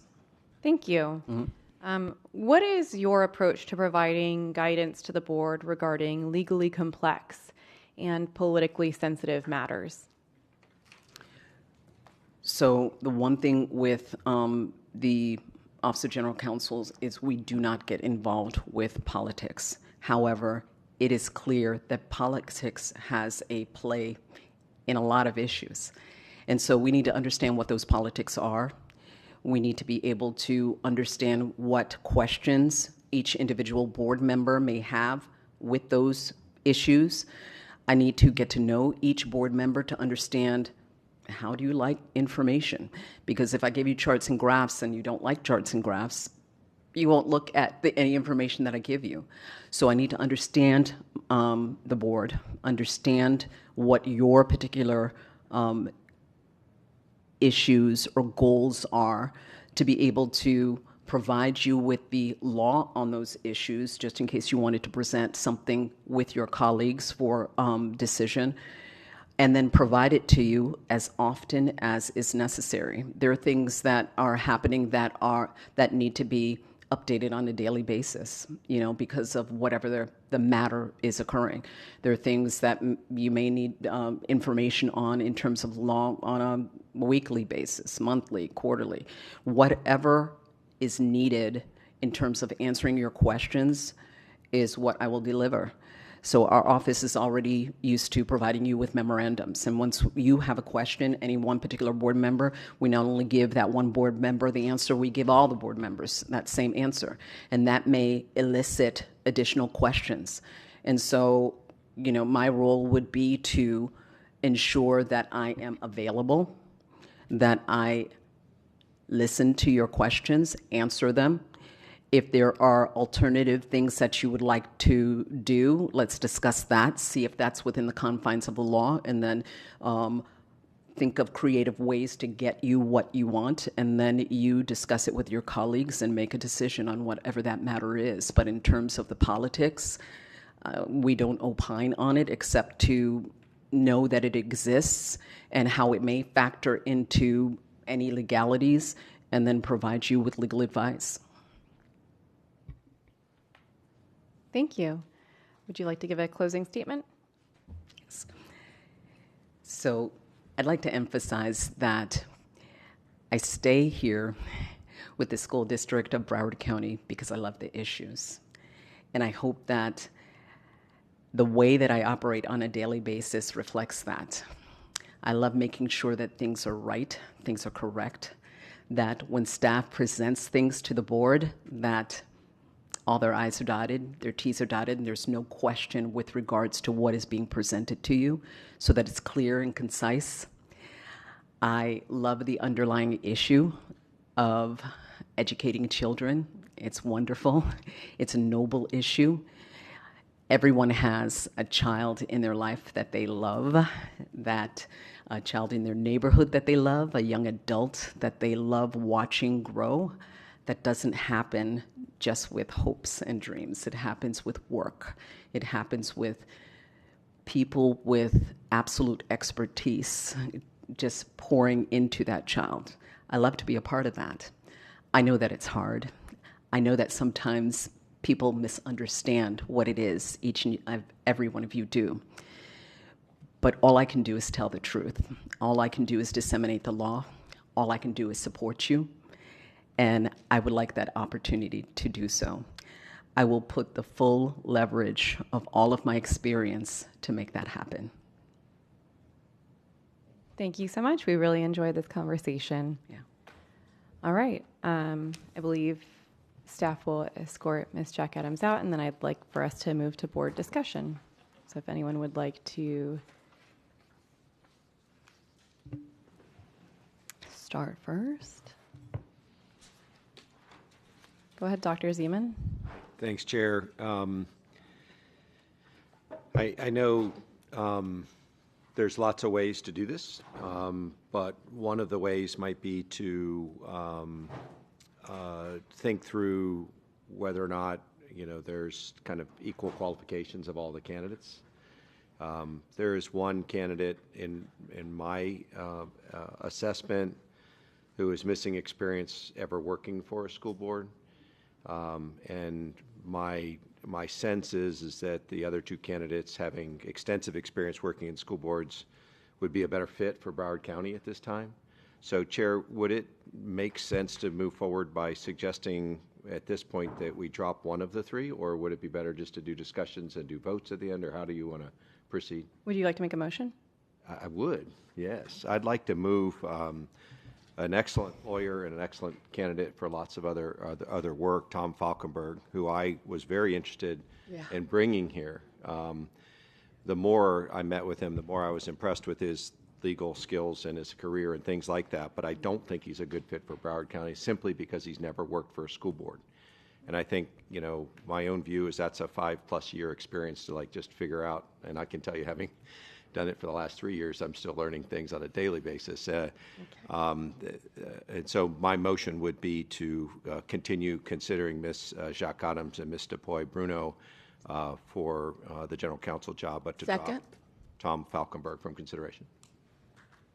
All right, we have a motion and a second. Do I need to move to public comment? Or do I need, obviously, there's no one there, but I don't believe there's public comment in this process, but. okay. Okay, there's a motion and a second. Board discussion on the motion. All in favor of the motion, say aye. Aye. All opposed, say no. Motion passes unanimously. And the motion was seconded by Ms. Rupert, I believe. All right. Any other? Dr. Holness. Thank you, Madam Chair. So now that we're down to 2 candidates, I will make a few comments. I think we have major issues in Broward County, as all of us know, requiring top-rated relevant experience. We really, in my opinion, we must get this right, and we must be able to choose a candidate that can address all of the issues and has the expertise, the knowledge that is very wide-reaching in order to address these issues. Now, I do appreciate both of the candidates, and I think they both did well. One thing that I can see in common is that both of them are board certified among the 47 that we have in the state. And I also see that Ms. Jax Adams has extensive experience as well as far as transactional and litigation work. She did express in her comments the importance of teamwork, and so did Miss Kathy Bruno. And also the value of excellence was expressed by Miss Jax Adams, and getting things done right, complying with the law, and so on and so forth. As far as Miss Kathy Bruno, I was very impressed with her wide range of experience. When asked about the 5 important issues in my question as far as Broward County schools and being specific to Broward County schools, being able to name them, I believe Ms. Kathy Bruno was able to give some relevant issues that we are facing, including the schools of hope, schools closure, budget deficit. And she even went as far as talk about the recent concerns we had with the impact fees, the mitigation fees. So she seems to be, although not a Broward County person, is well versed on the issues impacting Broward County schools, and I was very impressed. I was also impressed with her experience in Lee County, being 5 years as general counsel. Lee County is similar to our county here in some ways. They do have about 100,000 students. They do have a reasonable diversity in their student population. Their student population is approximately 42% Hispanics, 30% whites, 20% blacks, so it's pretty diverse. So I believe that that experience will be relevant here as well. So with what I've observed with Ms. Bruno, I am going to I just believe with her wealth of experience that she would be an asset to this district, and I would support Ms. Bruno being our legal counsel for Broward County Schools. Thank you. Would you like to make a motion, or? Yes, I'd like to make a motion that Kathy Bruno be the legal counsel for Broward County School District. Second. Moved by Dr. Holness, seconded by Ms. Hickson. Any public comment on the motion? No, ma'am. All right. Board discussion. Mrs. Alhadeff. Could I just add to that to also have Chair Leonardi lead negotiations as soon as possible? Do we need to ask for the seconder to second that? No, I mean, sorry. So you can wait to do that once the vote is in the affirmative. Make another motion where you're asking to give authority to the chair to negotiate the contract with whoever, assuming that there is a positive vote. So I would do it in 2 steps. Okay. Any other board discussion? Mrs. Alhadeff, were you done? Okay. Ms. Rupert? I wanted to make one general comment before we voted, which was these 2 attorneys that came here today really were top-notch, absolutely top-notch, and they both could be a general counsel, and have experienced that. But I think it asks for really one thing, which is, do we want to go with what we've had for a while? Because we know that there's going to be much less of a moving forward and learning on the ground, or do we want somebody, either that is fresh eyes, or do we want to keep somebody who's been here and done the same job? That's a tough one, but it would actually help us to say either or, which one is, it depends on what the board wants to do. Do you want fresh eyes, or do you want relevant experience at our district? That is the juxtaposition right now. Comments would be appreciated, but you don't have to. Go ahead, Ms. Bowman. Thank you, Chair. I was very impressed with both of these candidates. I think that both of them have a breadth of experience, knowledge that was demonstrated yesterday when we were speaking with them, that was demonstrated today as they were answering their questions. Their resumes are both very impressive. I love that Ms. Bruno did dependency, family law, has that background, all of the mediation. I love that Ms. Jack Adams has extensive litigation experience and has worked in different government entities. She's not just a school board person. She has a lot of other experience. And I think something that is very fortunate for us, and with no disrespect to Mr. Cervera, but these two women as attorneys bring a certain amount of passion and empathy that I think is very important for being a school board general counsel when your goal and your mission is to educate children. So I think that we're not going to go wrong either way. The only thing that would sway me one way or the other is that we might benefit at this time from having an outside perspective. But I don't think we're going to go wrong either way with the candidates that we have before us. Thank you. Dr. Zeman? Thank you, Chair. To Ms. Rupert's point, I'm going to speak in favor of Ms. Bruno, but one of the reasons I am is if we hire Ms. Bruno, we have Ms. Bruno and Ms. Jack Adams. And to me, that's, if you're on the fence, like exactly on the fence, that's great to get two really, really great lawyers working together. And both of them have this style that you can get the sense that they're going to work very, very well together and they're going to do great things. The chair of Lee County School Board called me, though, and he went on and on about working with Ms. Bruno and about her depth, her energy, her commitment to students. And he talked a lot about diffusing the drama in Lee County for the last 5 years. And she was integral to that. She was not just a lawyer doing the technical work of lawyering and even managing other lawyers, internal and external. She was a leader, who helped the school board diffuse drama and to kind of keep things on a steady path. I don't agree with the characterization that has come from this table about how we got to this point, but I will always applaud eliminating drama and anywhere we can.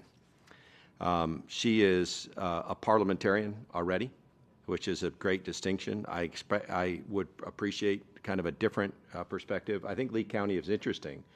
70% of their schools are in the bottom 5% of the nation's Title I schools. And they're a B-rated district. And to me, from a kind of a data and analytics perspective, that's pretty impressive. When you have 70% of your schools are in the bottom 5% of Title I schools in the nation, and yet you figured out how to get some academic performance at this level, I applaud that. The grade in the end is only one thing. I also think the big distinction here, she has 5 years as a general counsel. I don't want to hire someone that hasn't been a general counsel at a medium-sized district, and she clearly has that. But Mr. Person's advocacy for her, just to spend so much time with me talking about very individual cases and a 5-year experience in Lee County is terrific. So I'm feel very blessed that we have Catherine Jacques Adams on our staff, and I trust that if we go with Ms. Bruno, that those two will work very, very well together. Thank you, Chair. Thank you, Ms. Hickson. Thank you, and I will just briefly echo what my colleagues have said. I think we had two great candidates. We had three good candidates. We had two outstanding candidates that really fit our district, so it will be difficult, to pick one over the other, but in looking at just the skill set that they have and can bring to the district, I agree that having someone who has navigated school boards with 7 people on it and just understanding the dynamics of what it's like to be to maneuver, having so many bosses at one time, I really look forward to having Ms. Bruno come in and join us. And I just want Ms. Jacques Adams to know that I personally think she did a fantastic job in the interview process, and that it, was a really hard decision to come to. But I appreciate all of them coming and wanting to be part of our team. Thank you, Dr. Holness, and then Ms. Rupert. Thank you, Madam Chair. So I want to concur as well with some of the other board members. This was quite a difficult decision. These are both wonderful attorneys with significant experience. It was hard to measure as far as who the lead candidate was throughout the process. But after putting it all together, and as Dr. Zeman mentioned, Miss Bruno has 5 years general counsel experience already. She was able to easily identify 5 key issues that are impacting our county. And one thing that stood out for me, she mentioned that Lee County won all of the cases, it appears. And I think that was very impressive. And that Lee County had many challenges before, and they were able to resolve those issues and create a sense of calm in that county. So when I look at both of these candidates, they were both great, and I want to thank them both, and I want to thank Ms. Jacques Adams too for her excellence in the interview.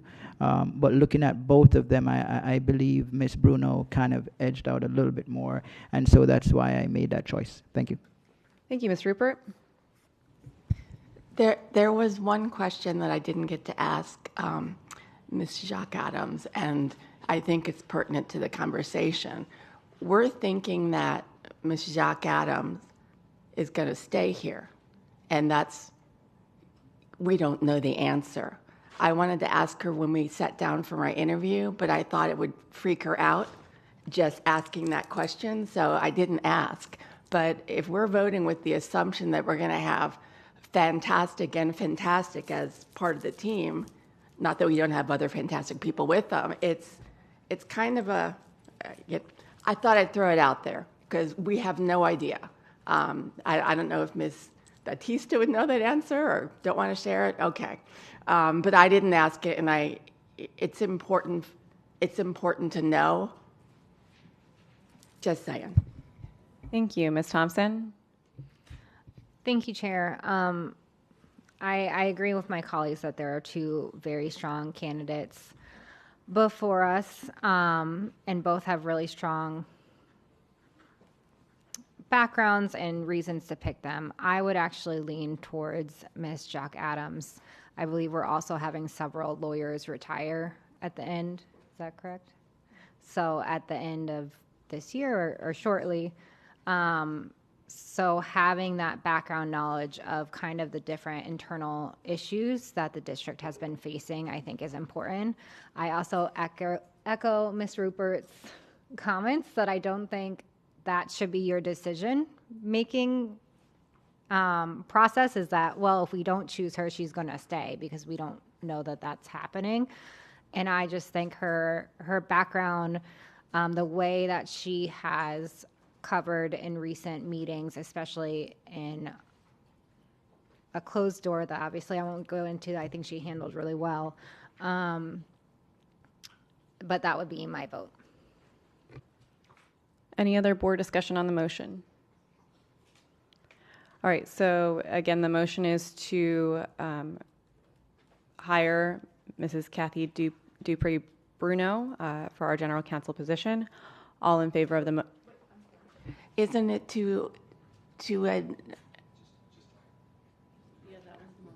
Oh, okay. All right. So we're going to do a second one. All right. Thank you.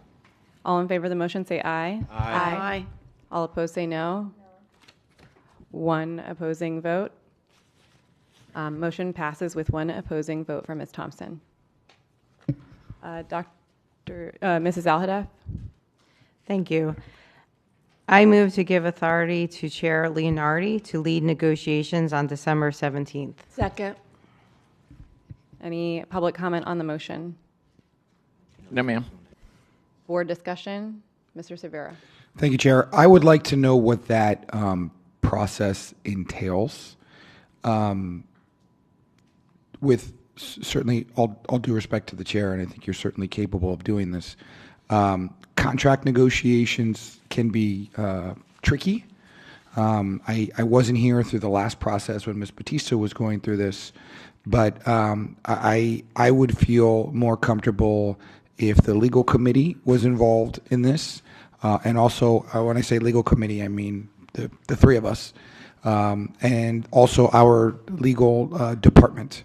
I don't think this is fair putting this on the shoulders of one individual, especially when we're dealing with, various facets of the law. And again, Ms. Leonardi is very capable, but she's not a lawyer. So I would just have some issues with this just falling squarely on her shoulders, unless I'm missing something with the negotiation process. I would feel a lot more comfortable if the legal committee was involved. Dr. Zeman? Thank you. Thank you. I apologize for one second. Maybe this may help. Ms. Batista, can you actually explain what would go into that? Sure, be happy to. Through the chair. Go ahead. So the process is that traditionally we have authorized the chair to do the negotiations with either general counsel or superintendent, the successful candidate. That person is also represented by counsel, and the chair is also represented by counsel at those meetings, which the meetings also have to be advertised and they are conducted in the public. There is nothing prohibiting the board from choosing more than one person to represent the board in the negotiations in addition to the chair, if that's the will of the board. But that has not been the process in the past. Sarah, do you feel comfortable doing this by yourself? I feel comfortable, yes. But if my colleagues disagree, then I will carry out the will of the board. Are you done with your comments? Yes. Dr. Zeman? Thank you so much.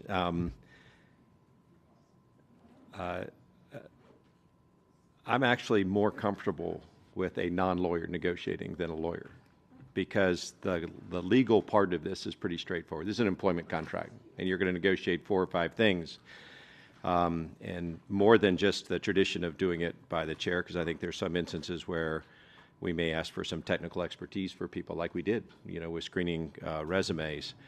And I think that that's a real strength of this board, is we have a lot of people with very diverse experiences and strengths. But it would be important, I think, for the board to provide, their thoughts going into this. Is that, Chair, could we spend a few minutes talking after we finish this motion about just kind of ideas we have about the negotiations? Yeah, I think it would be appropriate to make motions about that after this, yeah. Terrific. Well, I fully support this motion. I want to thank Ms. Alhadeff for bringing it. Madam Chair, the only thing I would say is that I have requested Walter Harvey to represent the board in the negotiations, and he has agreed. He's spoken to his chair, and he's agreed to do that. But I believe the 17th is a Wednesday, which is a board day for Miami-Dade. So I'm pretty sure he would not be available on that day, and I think that's what the motion entails. Thank you. Sorry, Dr. Zeman, were you done with your comments? Yes, I was. Okay. Thank you. Dr. Lozano? It seems the candidate and Mr. Harvey will both be available in person on Friday, December 19th, if that's a date we want to consider. Okay. Do we need to determine that date today?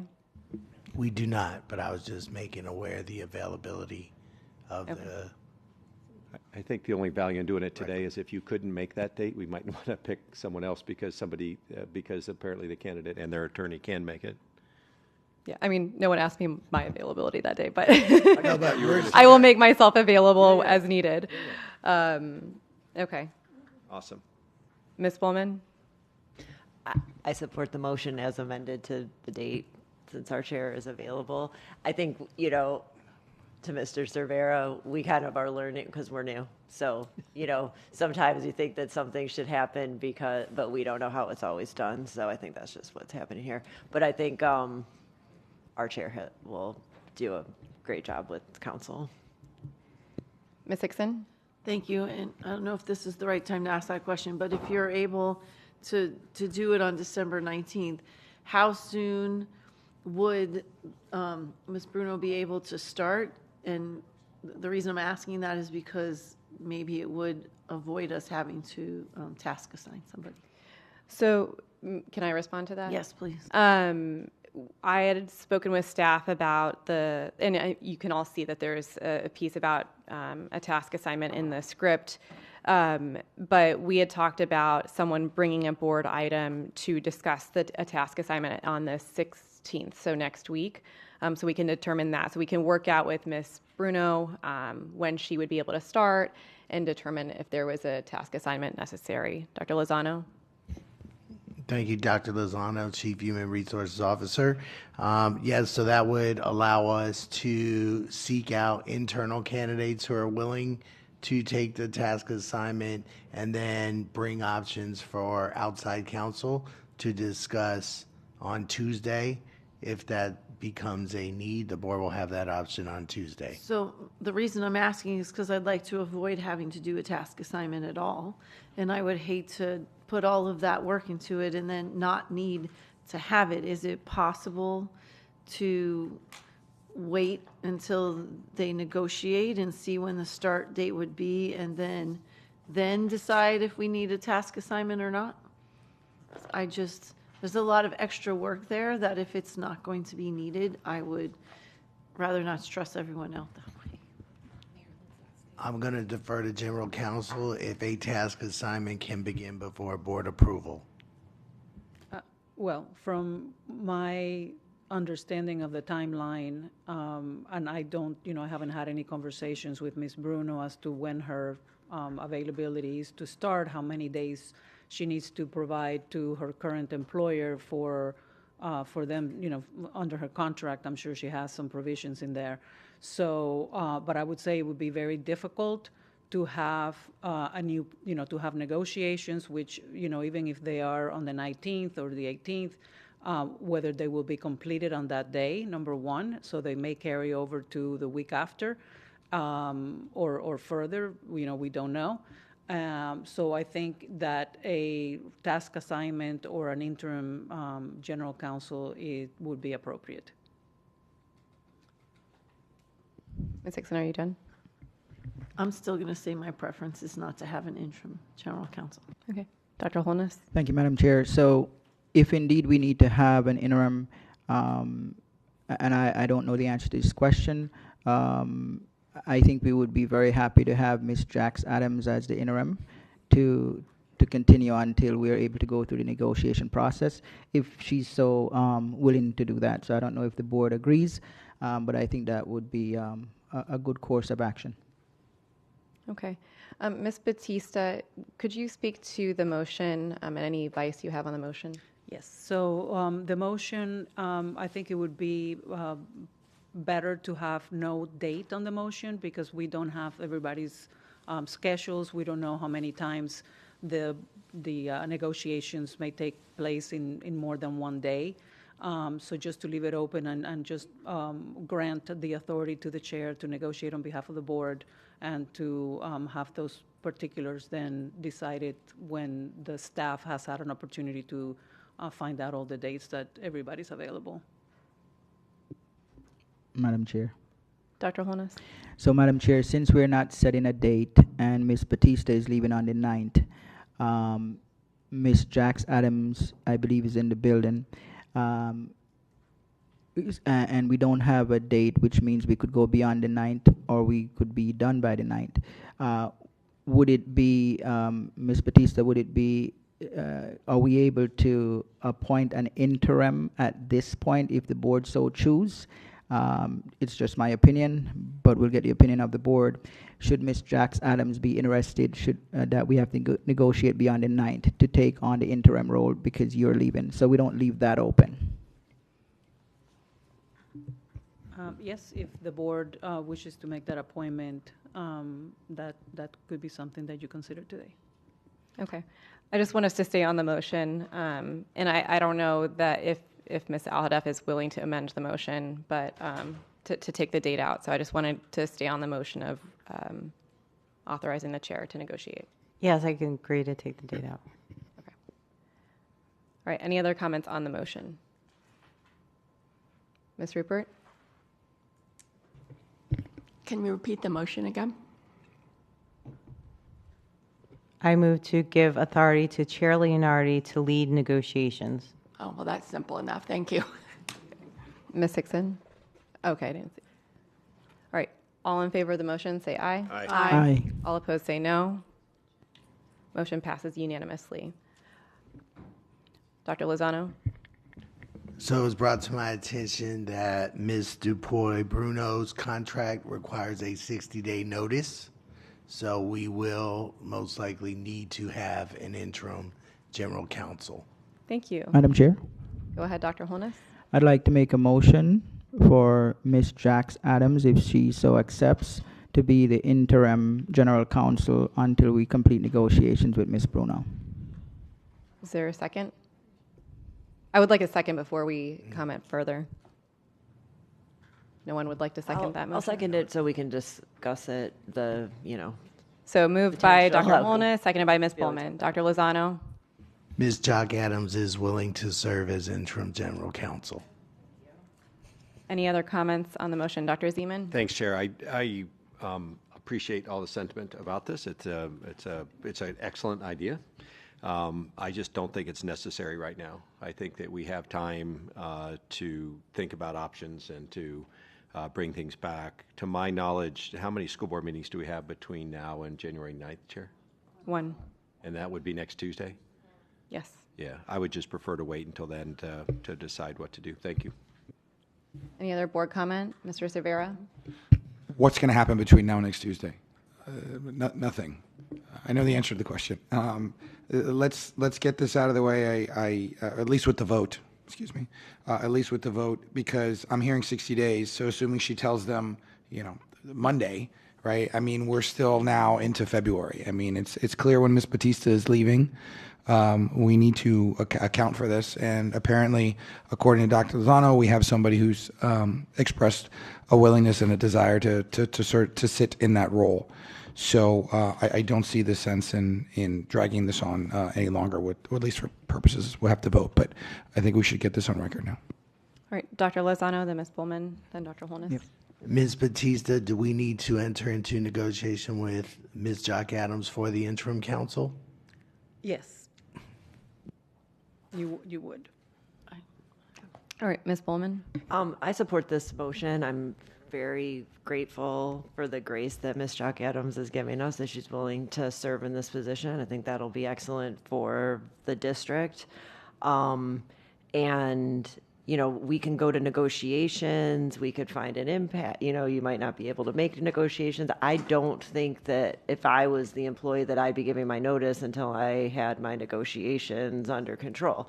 So you're looking at quite a bit of time that we will need someone to serve in this capacity.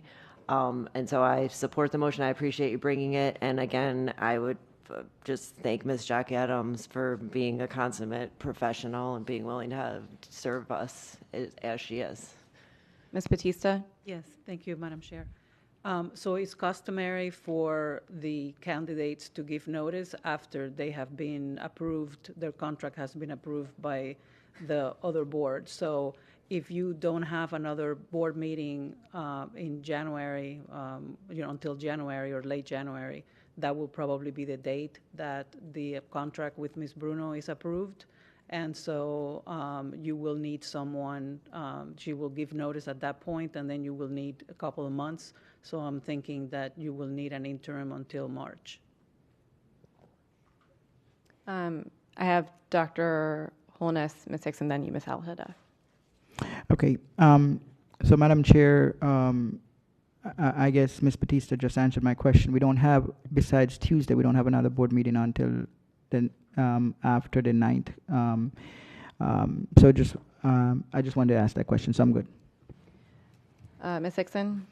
Thank you. And just in the spirit of equity, do we know if there's anyone else in-house that was interested in being task assigned? Because I know that's the concern. At the time when we asked for volunteers, she was the only individual who Okay, stepped up. perfect. I just want to make sure we're taking everybody into account, so thank you.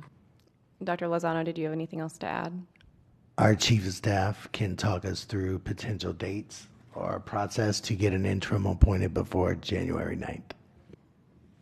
So the week of the 6th, there's no board meetings. Then we have a workshop on the 13th, so you could do a special either before or after that workshop. Those are your options, and before the 21st. Our board meeting is January 21st. Thank you. Mrs. Alhadaf? Okay, I have a couple thoughts going on. One other way, possibly, if Ms. Batista would stay on for a few more months. Ms. Batista? Did you hear a second? Thank you for the kind request. I am unfortunately not available after the night. Okay. My other concern is that we're going to wait so long for us to have a board meeting to vote on this. Is there any way to do this in December? I will make myself available for any negotiations. I guess the question for Ms. Batista, the 48 hours, would that allow for negotiations to begin on Monday? Saturday, Sunday? No.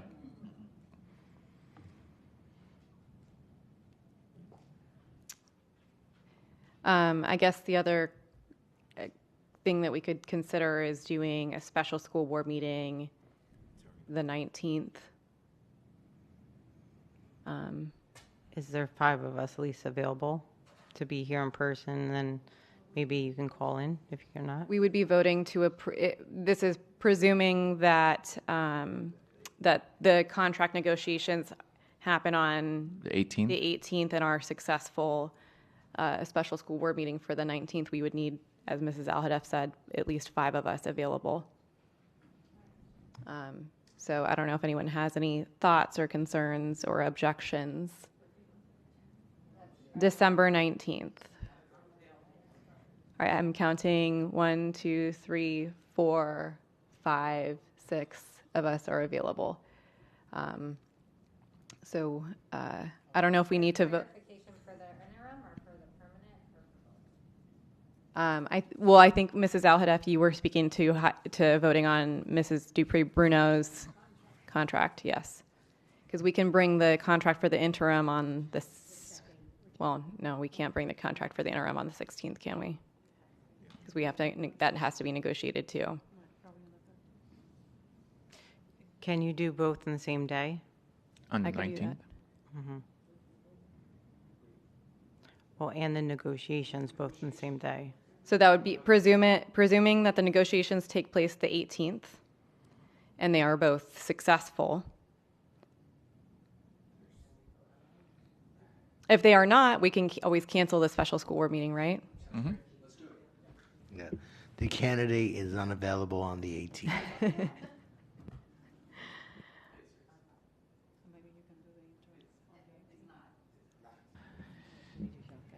Okay. How about the 16th? The chair, you would have to step out of the board meeting. Yeah. But you could technically do that. Could you have 2 simultaneously publicly announced meetings? I don't think so. I guess that's up to general counsel. Ms. Batista? You can, I mean, you're taking away from one of the duties that you have as a board member too. Well, it's great that we have an excellent vice chair. That's true. Ms. Bowman?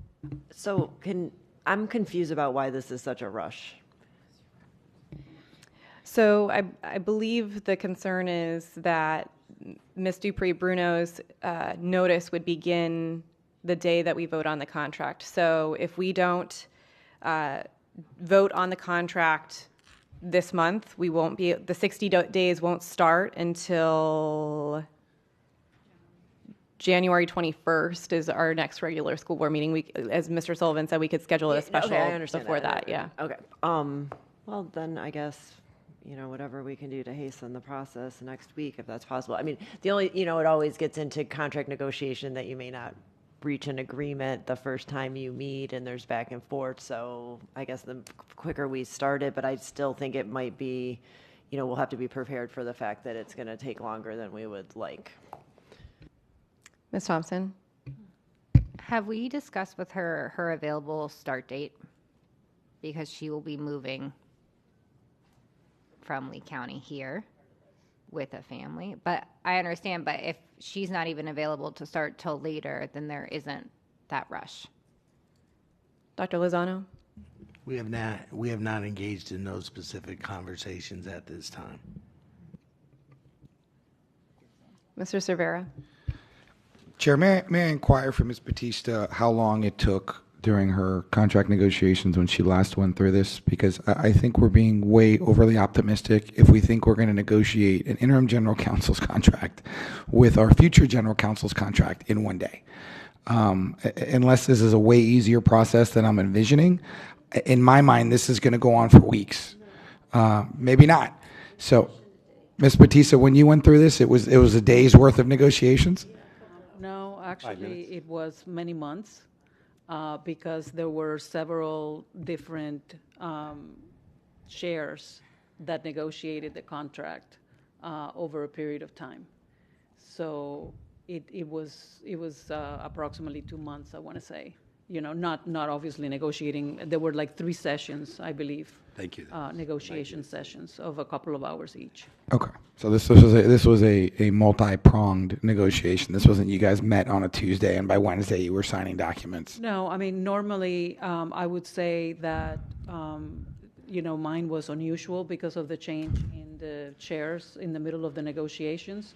However, I am going to also share with you that we need time to put the contract together. So it's not just going in and agreeing to a bunch of provisions. Somebody has to actually write them out. They have to read them. They have to sign them, get them notarized, whatever the process is. So it's more than just a 48-hour kind of a process, as I'm sure you are aware. Okay, and I'm not sure I necessarily want to go down this rabbit hole, but for Ms. Cartwright, how long Cartwright was the last one before her? No. Who was before you? Had several. Licata, I did the last one with the. And how long did Dr. that take? Hepburn. It was a couple hours. No, I'm talking about well, respectfully, lawyers tend to overthink things sometimes. With our last general counsel before you, who was our last general counsel before you? Ms. Myrick. Barbara Myrick. How long did that one take for my colleagues who've been around that long? Years forever. ago. No. It's not relevant. Oh. Well, there seems to be this opinion that this is going to be like a quick, snappy thing, and I disagree. I think this is going to be a prolonged procedure. I'm hopeful that we can get this done as soon as possible, but we're talking about contract negotiations on an 18th and voting on something on the 19th. That's completely unrealistic. It's unrealistic. It's not going to happen. So, we should start looking about trying to get these negotiations done as quickly as possible, but trying to navigate board meetings, we're wasting time talking about this. We really are. Would you like to call the question then? Well, I believe Dr. Holness's motion is still. Are we still at your motion? No, I'll have to. And we're on Dr. Holness. Are we on with Dr. Holness's We're on my motion? motion, okay. Yes. Okay. Can we address that first? I have several people on the list to speak. Okay. Dr. Zeman? Thanks so much. I think it's going to be great to do this. Chair, between the 9th of January, to Ms. Bowman's point, and the 21st of our next regularly scheduled regular school board meeting, could we task assign somebody to be the general counsel for those 12 days? Ms. Batista? Yes, you can. So I think Ms. Bowman's point then is really important. Why are we rushing? Like, it'd be great to do this in regular order and look like, a board that's moving through, a good, thoughtful process to get to where we want to go. So I think, I'm not sure why we're trying to jam all this stuff together. And to Mr. Severa's point, if we negotiate with our general counsel candidate and it does go expeditiously, we would kind of know what to do next in terms of task assigned and interim thereafter. So I'd prefer to just try and get our next general counsel done, brought to the board, and then figure out what to do with the task assigned and interim. Mrs. Alhadeff? Okay, so I think that it is vitally important that we try to execute the contract for general counsel as quickly as possible. So Ms. DuProy Bruno is available to do negotiations on Teams on the 17th, and then if all goes well, we can then vote at the board meeting on the 19th. Yes. Yes.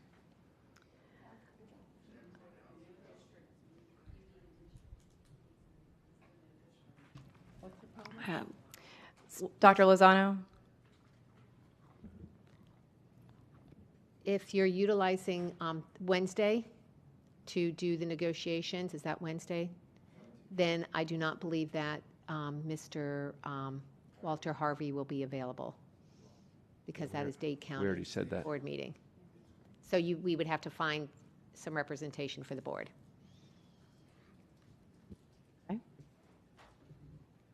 Ms. Batista, do we have representation for the board? For the Miami-Dade board? No, Broward County Public Schools. I mean, we have a lot of lawyers. I think the candidate's lawyer is not available because he's the school board rep to the Miami-Dade. No, he's our lawyer. Ms. Batista, would you like to respond to Mrs. Alhadeff's? So I felt that it would be appropriate for some outside lawyer, and Mr. Harvey has done it before, and he is not charging us anything for the representation. So it would be more appropriate to wait for him to be able to be available. But why can't one of our 25 lawyers do it? Well, again, I think it would be a conflict if those lawyers are going to be working for Ms. Bruno. Gotcha. Okay. Ms. Rupert?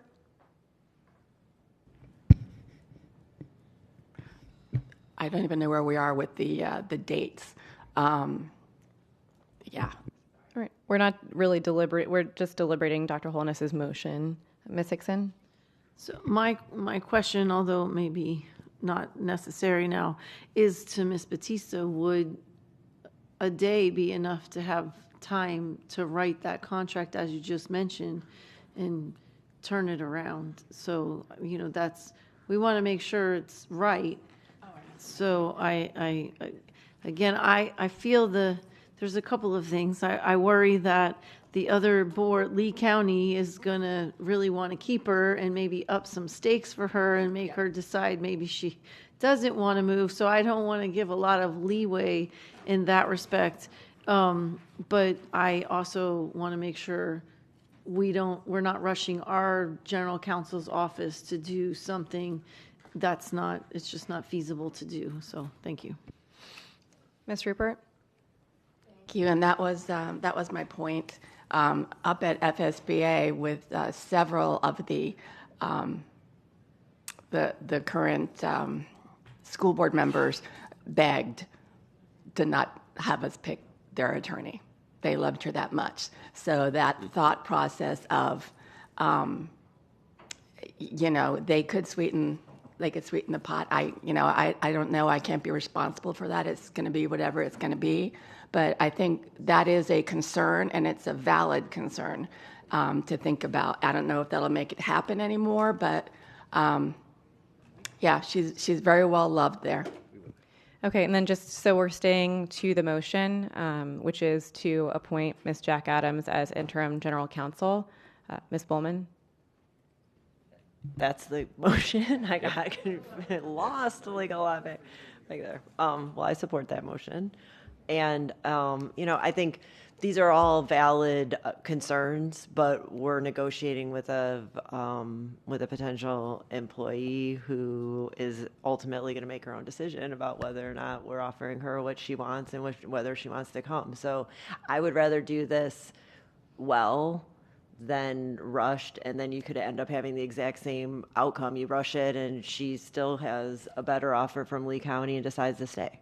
So, I think that we need to do what's best for us and make sure we have a good contract, good time to negotiate and all of those things. And I support the motion to appoint Ms. Jack Adams to be the interim. Any other comments? What we're talking about. Thank you. Any other comments on the motion? Madam Chair. Dr. Holness? Right. So I guess my concern really is that on January 9th, we have someone taking Ms. Batista's place, regardless of how long Ms. Bruno's contract takes. On January 9th, we need someone here. So even though Ms. Bruno's contract is priority, I think appointing an interim as soon as we can, so when January 9th roll around, we have someone in place regardless of the time frame for a contract with Ms. Bruno. So I think that is priority in my opinion, regardless of how long it takes to get Ms. Bruno on board. January 9th, we need to have someone. All right. Any other comments on the motion? All in favor of the motion to appoint Ms. Jack Adams as interim general counsel, say aye. Aye. All opposed, say no. Motion passes unanimously. Are there any other board members who would like to speak or make motions? I believe Mrs. Al-Hadaf would like to at some point. Dr. Azeman? Yeah, I just want to kind of express kind of a lot of community reaction we've gotten to our contracts with general counsel and other direct reports as it relates to terminations and payouts to people for how long they've been. I get a lot of feedback from people about our contracts seeming to the community to be very generous about severance to them. It's maybe an anachronistic part of a government employee's contract, because now government employees that are called superintendent and general counsels make a significant amount of money. And to fold in 20 weeks of severance without a significant amount of time, in my view of what the community wants, that doesn't make sense. So I'm just going to share what I've heard back from the community with you, Chair, because you're going to have to negotiate this. But I've gotten a lot of feedback about our contracts just being far more generous than the private sector would ever be. And the community doesn't understand it, particularly at a time of a $94 million shortfall. Thank you. Thank you, Mrs. Al-Hadaf, and then Ms. Hickson. Thank you. So Walter Harvey is available on the 17th via Teams between 8 a.m. to 10:45 before his school board meeting. So, yeah. So I think we should do the negotiations via Teams and have the school board meeting on the 19th to approve. Would you like to make a motion? So I move to have negotiations via Teams on December 17th, starting at 8 a.m. and finishing by 10:45. Second. Motion made by Mrs. Al-Hadaf, seconded by Dr. Zeman. Any public comment on the motion? Before I ask about board discussion, Ms. Batista, is that allowable to have the negotiations via Teams? Yes, you can have the negotiations via Teams. If I may, the only thing she would have to figure out is how to usually caucus at some point, but I guess they could arrange to do that via You can Teams. call it, yeah. I mean, there's no issue with like that it's a publicly noticed meeting. You as long as, I mean, you could be here, and then the public could attend, and it could be via Teams, as long as you allow for, the public to attend. They don't have to speak, but they can attend. Got it. Okay. board discussion on the motion? Ms. Hickson? Thank you. I'm fine with rushing the negotiation part, but again, and I appreciate that it wasn't in the motion that you made. I don't know that bringing it to the 19th is something that we can realistically do. So I appreciate doing that early, but Ms. Batista had already said that a day is not going to be long enough for them to write that contract. Mr. Cervera? First off, Chair, are you, I assume you're available at 8 a.m. that day? Yes. Okay. Second, Ms. Batista, do you think 2 hours and 15 minutes is going to be adequate for something like this? It's 2 hours and 45 minutes, but. So it could be, depending on, So same question with the extra 30 minutes. yes, I understand. So 2 hours and 45 minutes. So, I mean, it could be, you know, there is no harm in trying. Yeah. And to see if that's sufficient. And, you know, even setting up the board meeting for the 19th, and if it doesn't, you know, it cannot be made to work out onto the 19th, you can always cancel the meeting. Right. Or at least you're trying, right, to get it done. Okay. Any other board discussion on the motion? All in favor of the motion, say aye. Aye. All opposed, say no. The motion passes unanimously. Any other board discussion or comment? Dr. Zeman? You need a motion to have the school board meeting on the 19th, Chair? Ms. Batista or Mr. Sullivan? I move that we, at some point on the 19th, meet, that we schedule a meeting for the 19th. Second. Motion made by Dr. Zeman, seconded by Ms. Rupert. Public comment on the motion. Board member comment. I'd like to first go to Mr. Sullivan. If you guys can just let staff know what time you want us to advertise that meeting, that'd be helpful. Yeah, the motion was intentionally not about a time, and the chair can work with you on a time. Mr. Cervera? I'd love the 12 o'clock start time today. If that's a possibility, I would be in favor of the meeting on the 19th starting at 12. Ms. Hickson? Ms. Batista, can you speak to the idea if you negotiate on the 17th, how likely is it that we are going to have a solid contract ready to vote on the 19th? I would say it's not likely. Not only that, you will not have any time to review the contract because most likely it will be uploaded on the 19th in the morning. Thank you. Is it possible to do it early in January as opposed to trying to rush it for the 19th? Because staff does work during the Christmas break, so they could work on it in maybe that first week of January because not all of us are going to Tallahassee. I don't know if it was that week anyway. Oh, that's different. But maybe we come back, forget what day we come back, in January. 6th. Would you like to make a substitute motion? Yes, I'd like to make a motion to have a special school board meeting on Tuesday, January 6th, to bring the contract back for us to vote on. Second. Seconded by Mr. Cervera. Public comment on the motion. Board member comment on the motion. Dr. Holness? Madam Chair, it's likely that I will not be available on the 6th. So I don't know how many board members are available, but I'm just making it known that I likely won't be available on the 6th. Okay. Any other comment on the motion? Mrs. Al-Hadaf? So again, I think it is really paramount that we try to expedite this as quickly as possible. If we don't, we're talking about, 3-4 weeks before we actually approve this. And I just think too many things can happen within that period of time. I believe in our, how many lawyers do we have in the 20, 25? 9? 9. Our 9 lawyers can get this contract done. Let's see. Ms. Thompson? My preference would be to wait till January. I'm also confused about the process for the interim because, Batista, you leave on the 9th. And shouldn't we negotiate first with our interim and prioritize that because we are about to lose our lawyer? and then we can in January, because we can make a special once that contract is approved and have that meeting in a couple of days. But I'm not available on the 19th.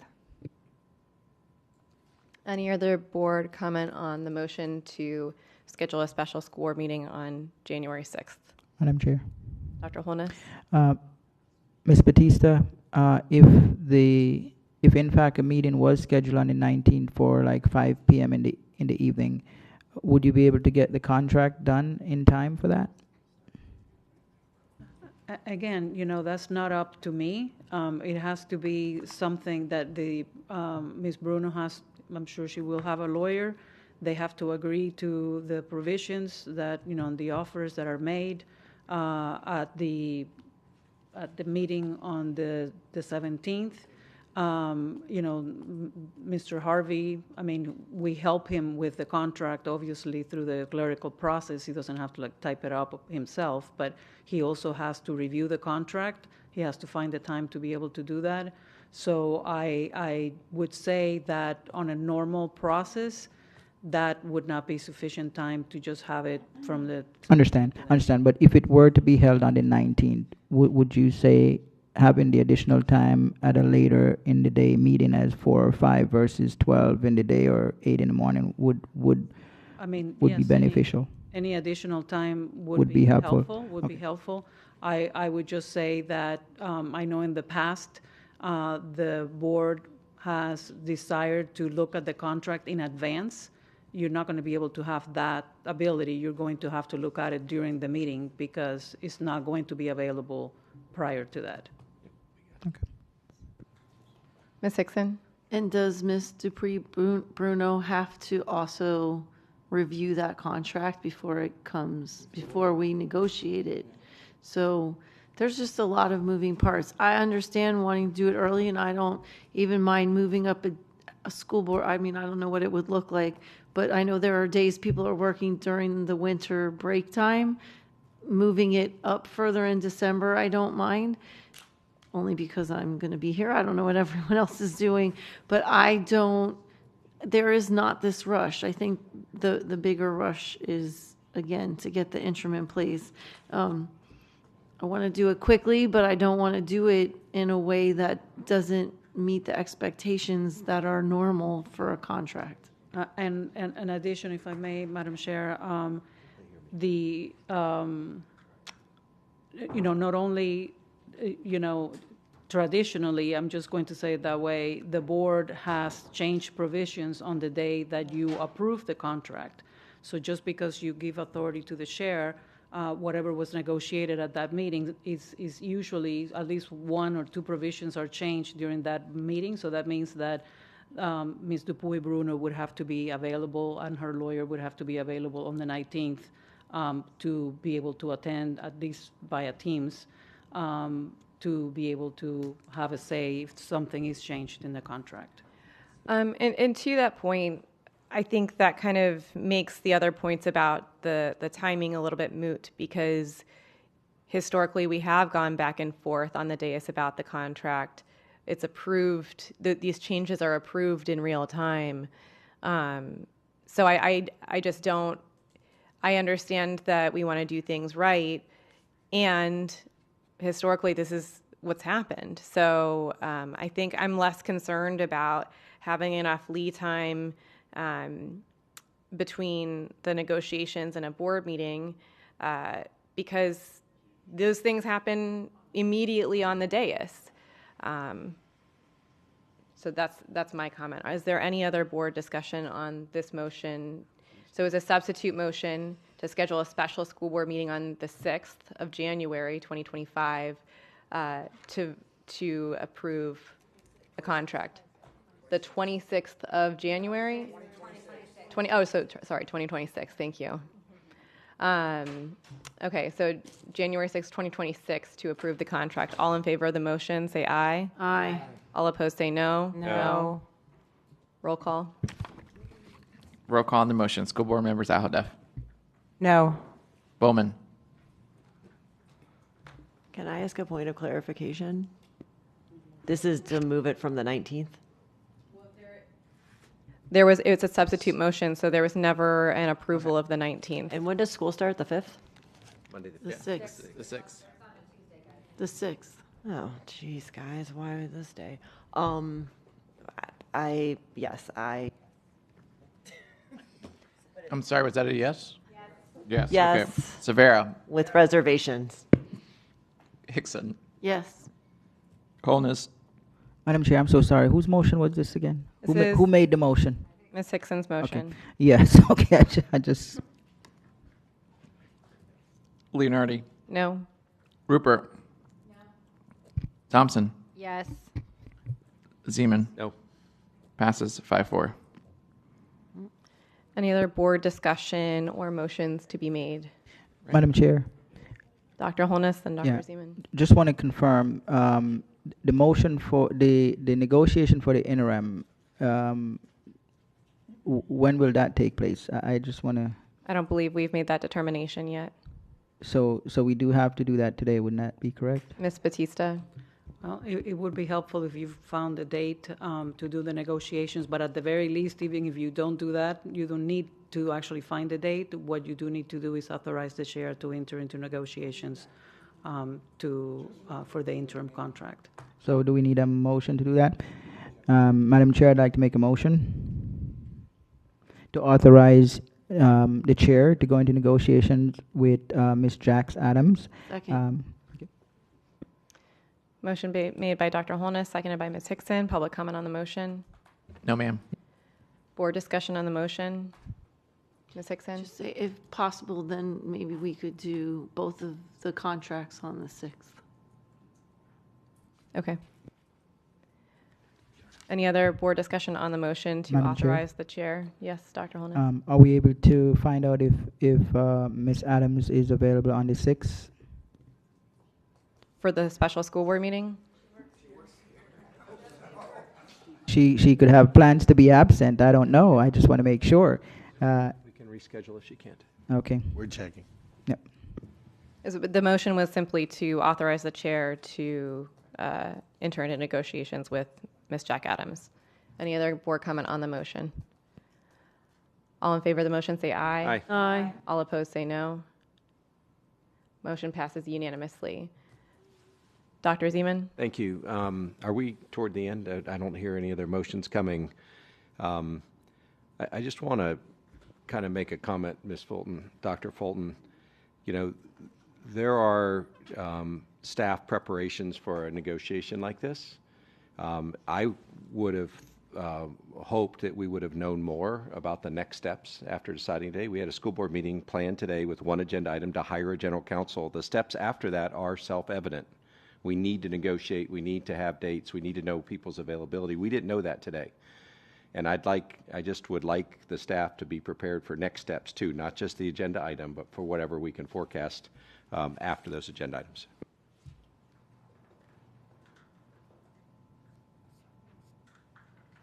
All right, Ms. Hickson? Thank you. I meant to say this when Dr. Zeman was speaking earlier. I know that in the superintendent's contract, we have some staggered dates for when, if something were to happen, what that payout would look like. So just in the negotiations, I would think that would be a good model to use, to his point that, and really any contract moving forward, it makes sense. Thank you. Any other board comment, discussion, motions?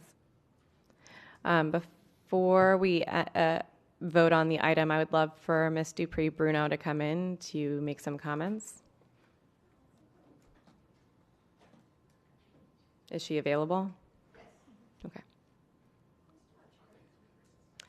I'll recess the meeting for 2 minutes while we wait.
Congratulations, Ms. Dupree Bruno. Would you like to? Oh, we're going to do it again.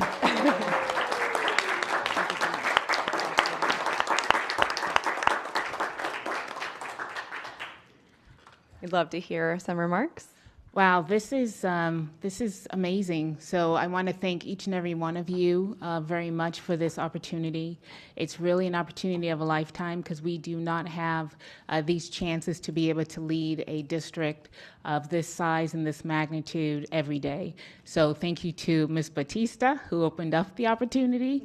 And I look forward to really working with each of you, each board member, and seeing what I can do, what my part can be to continue on with your mission to make this district A+, great, make sure that our students are taken care of, make sure that the board gets what they need to be able to do their job, to make sure that the legal staff does what it needs to do with collaboration, respect, and accountability so that we can do our part in the mission of this board and this district. So thank you so much, and I look forward to the next steps in the process. Thank you so much, and thank you for considering us, and congratulations. All right, any other comments on the item? Okay. All of those in favor of approving item 1, say aye. Aye. All opposed, say no. Item passes unanimously.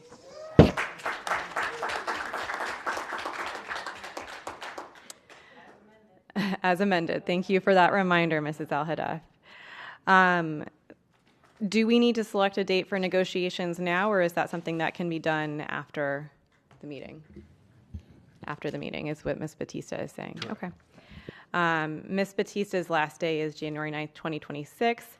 I do want to thank Ms. Batista, but we have a much longer, elaborate celebration planned for her later. So I did want to acknowledge that. This scheduled order of business for the special school board meeting of the School Board of Broward County, Florida has been completed. Seeing no obligation, I now adjourn the meeting.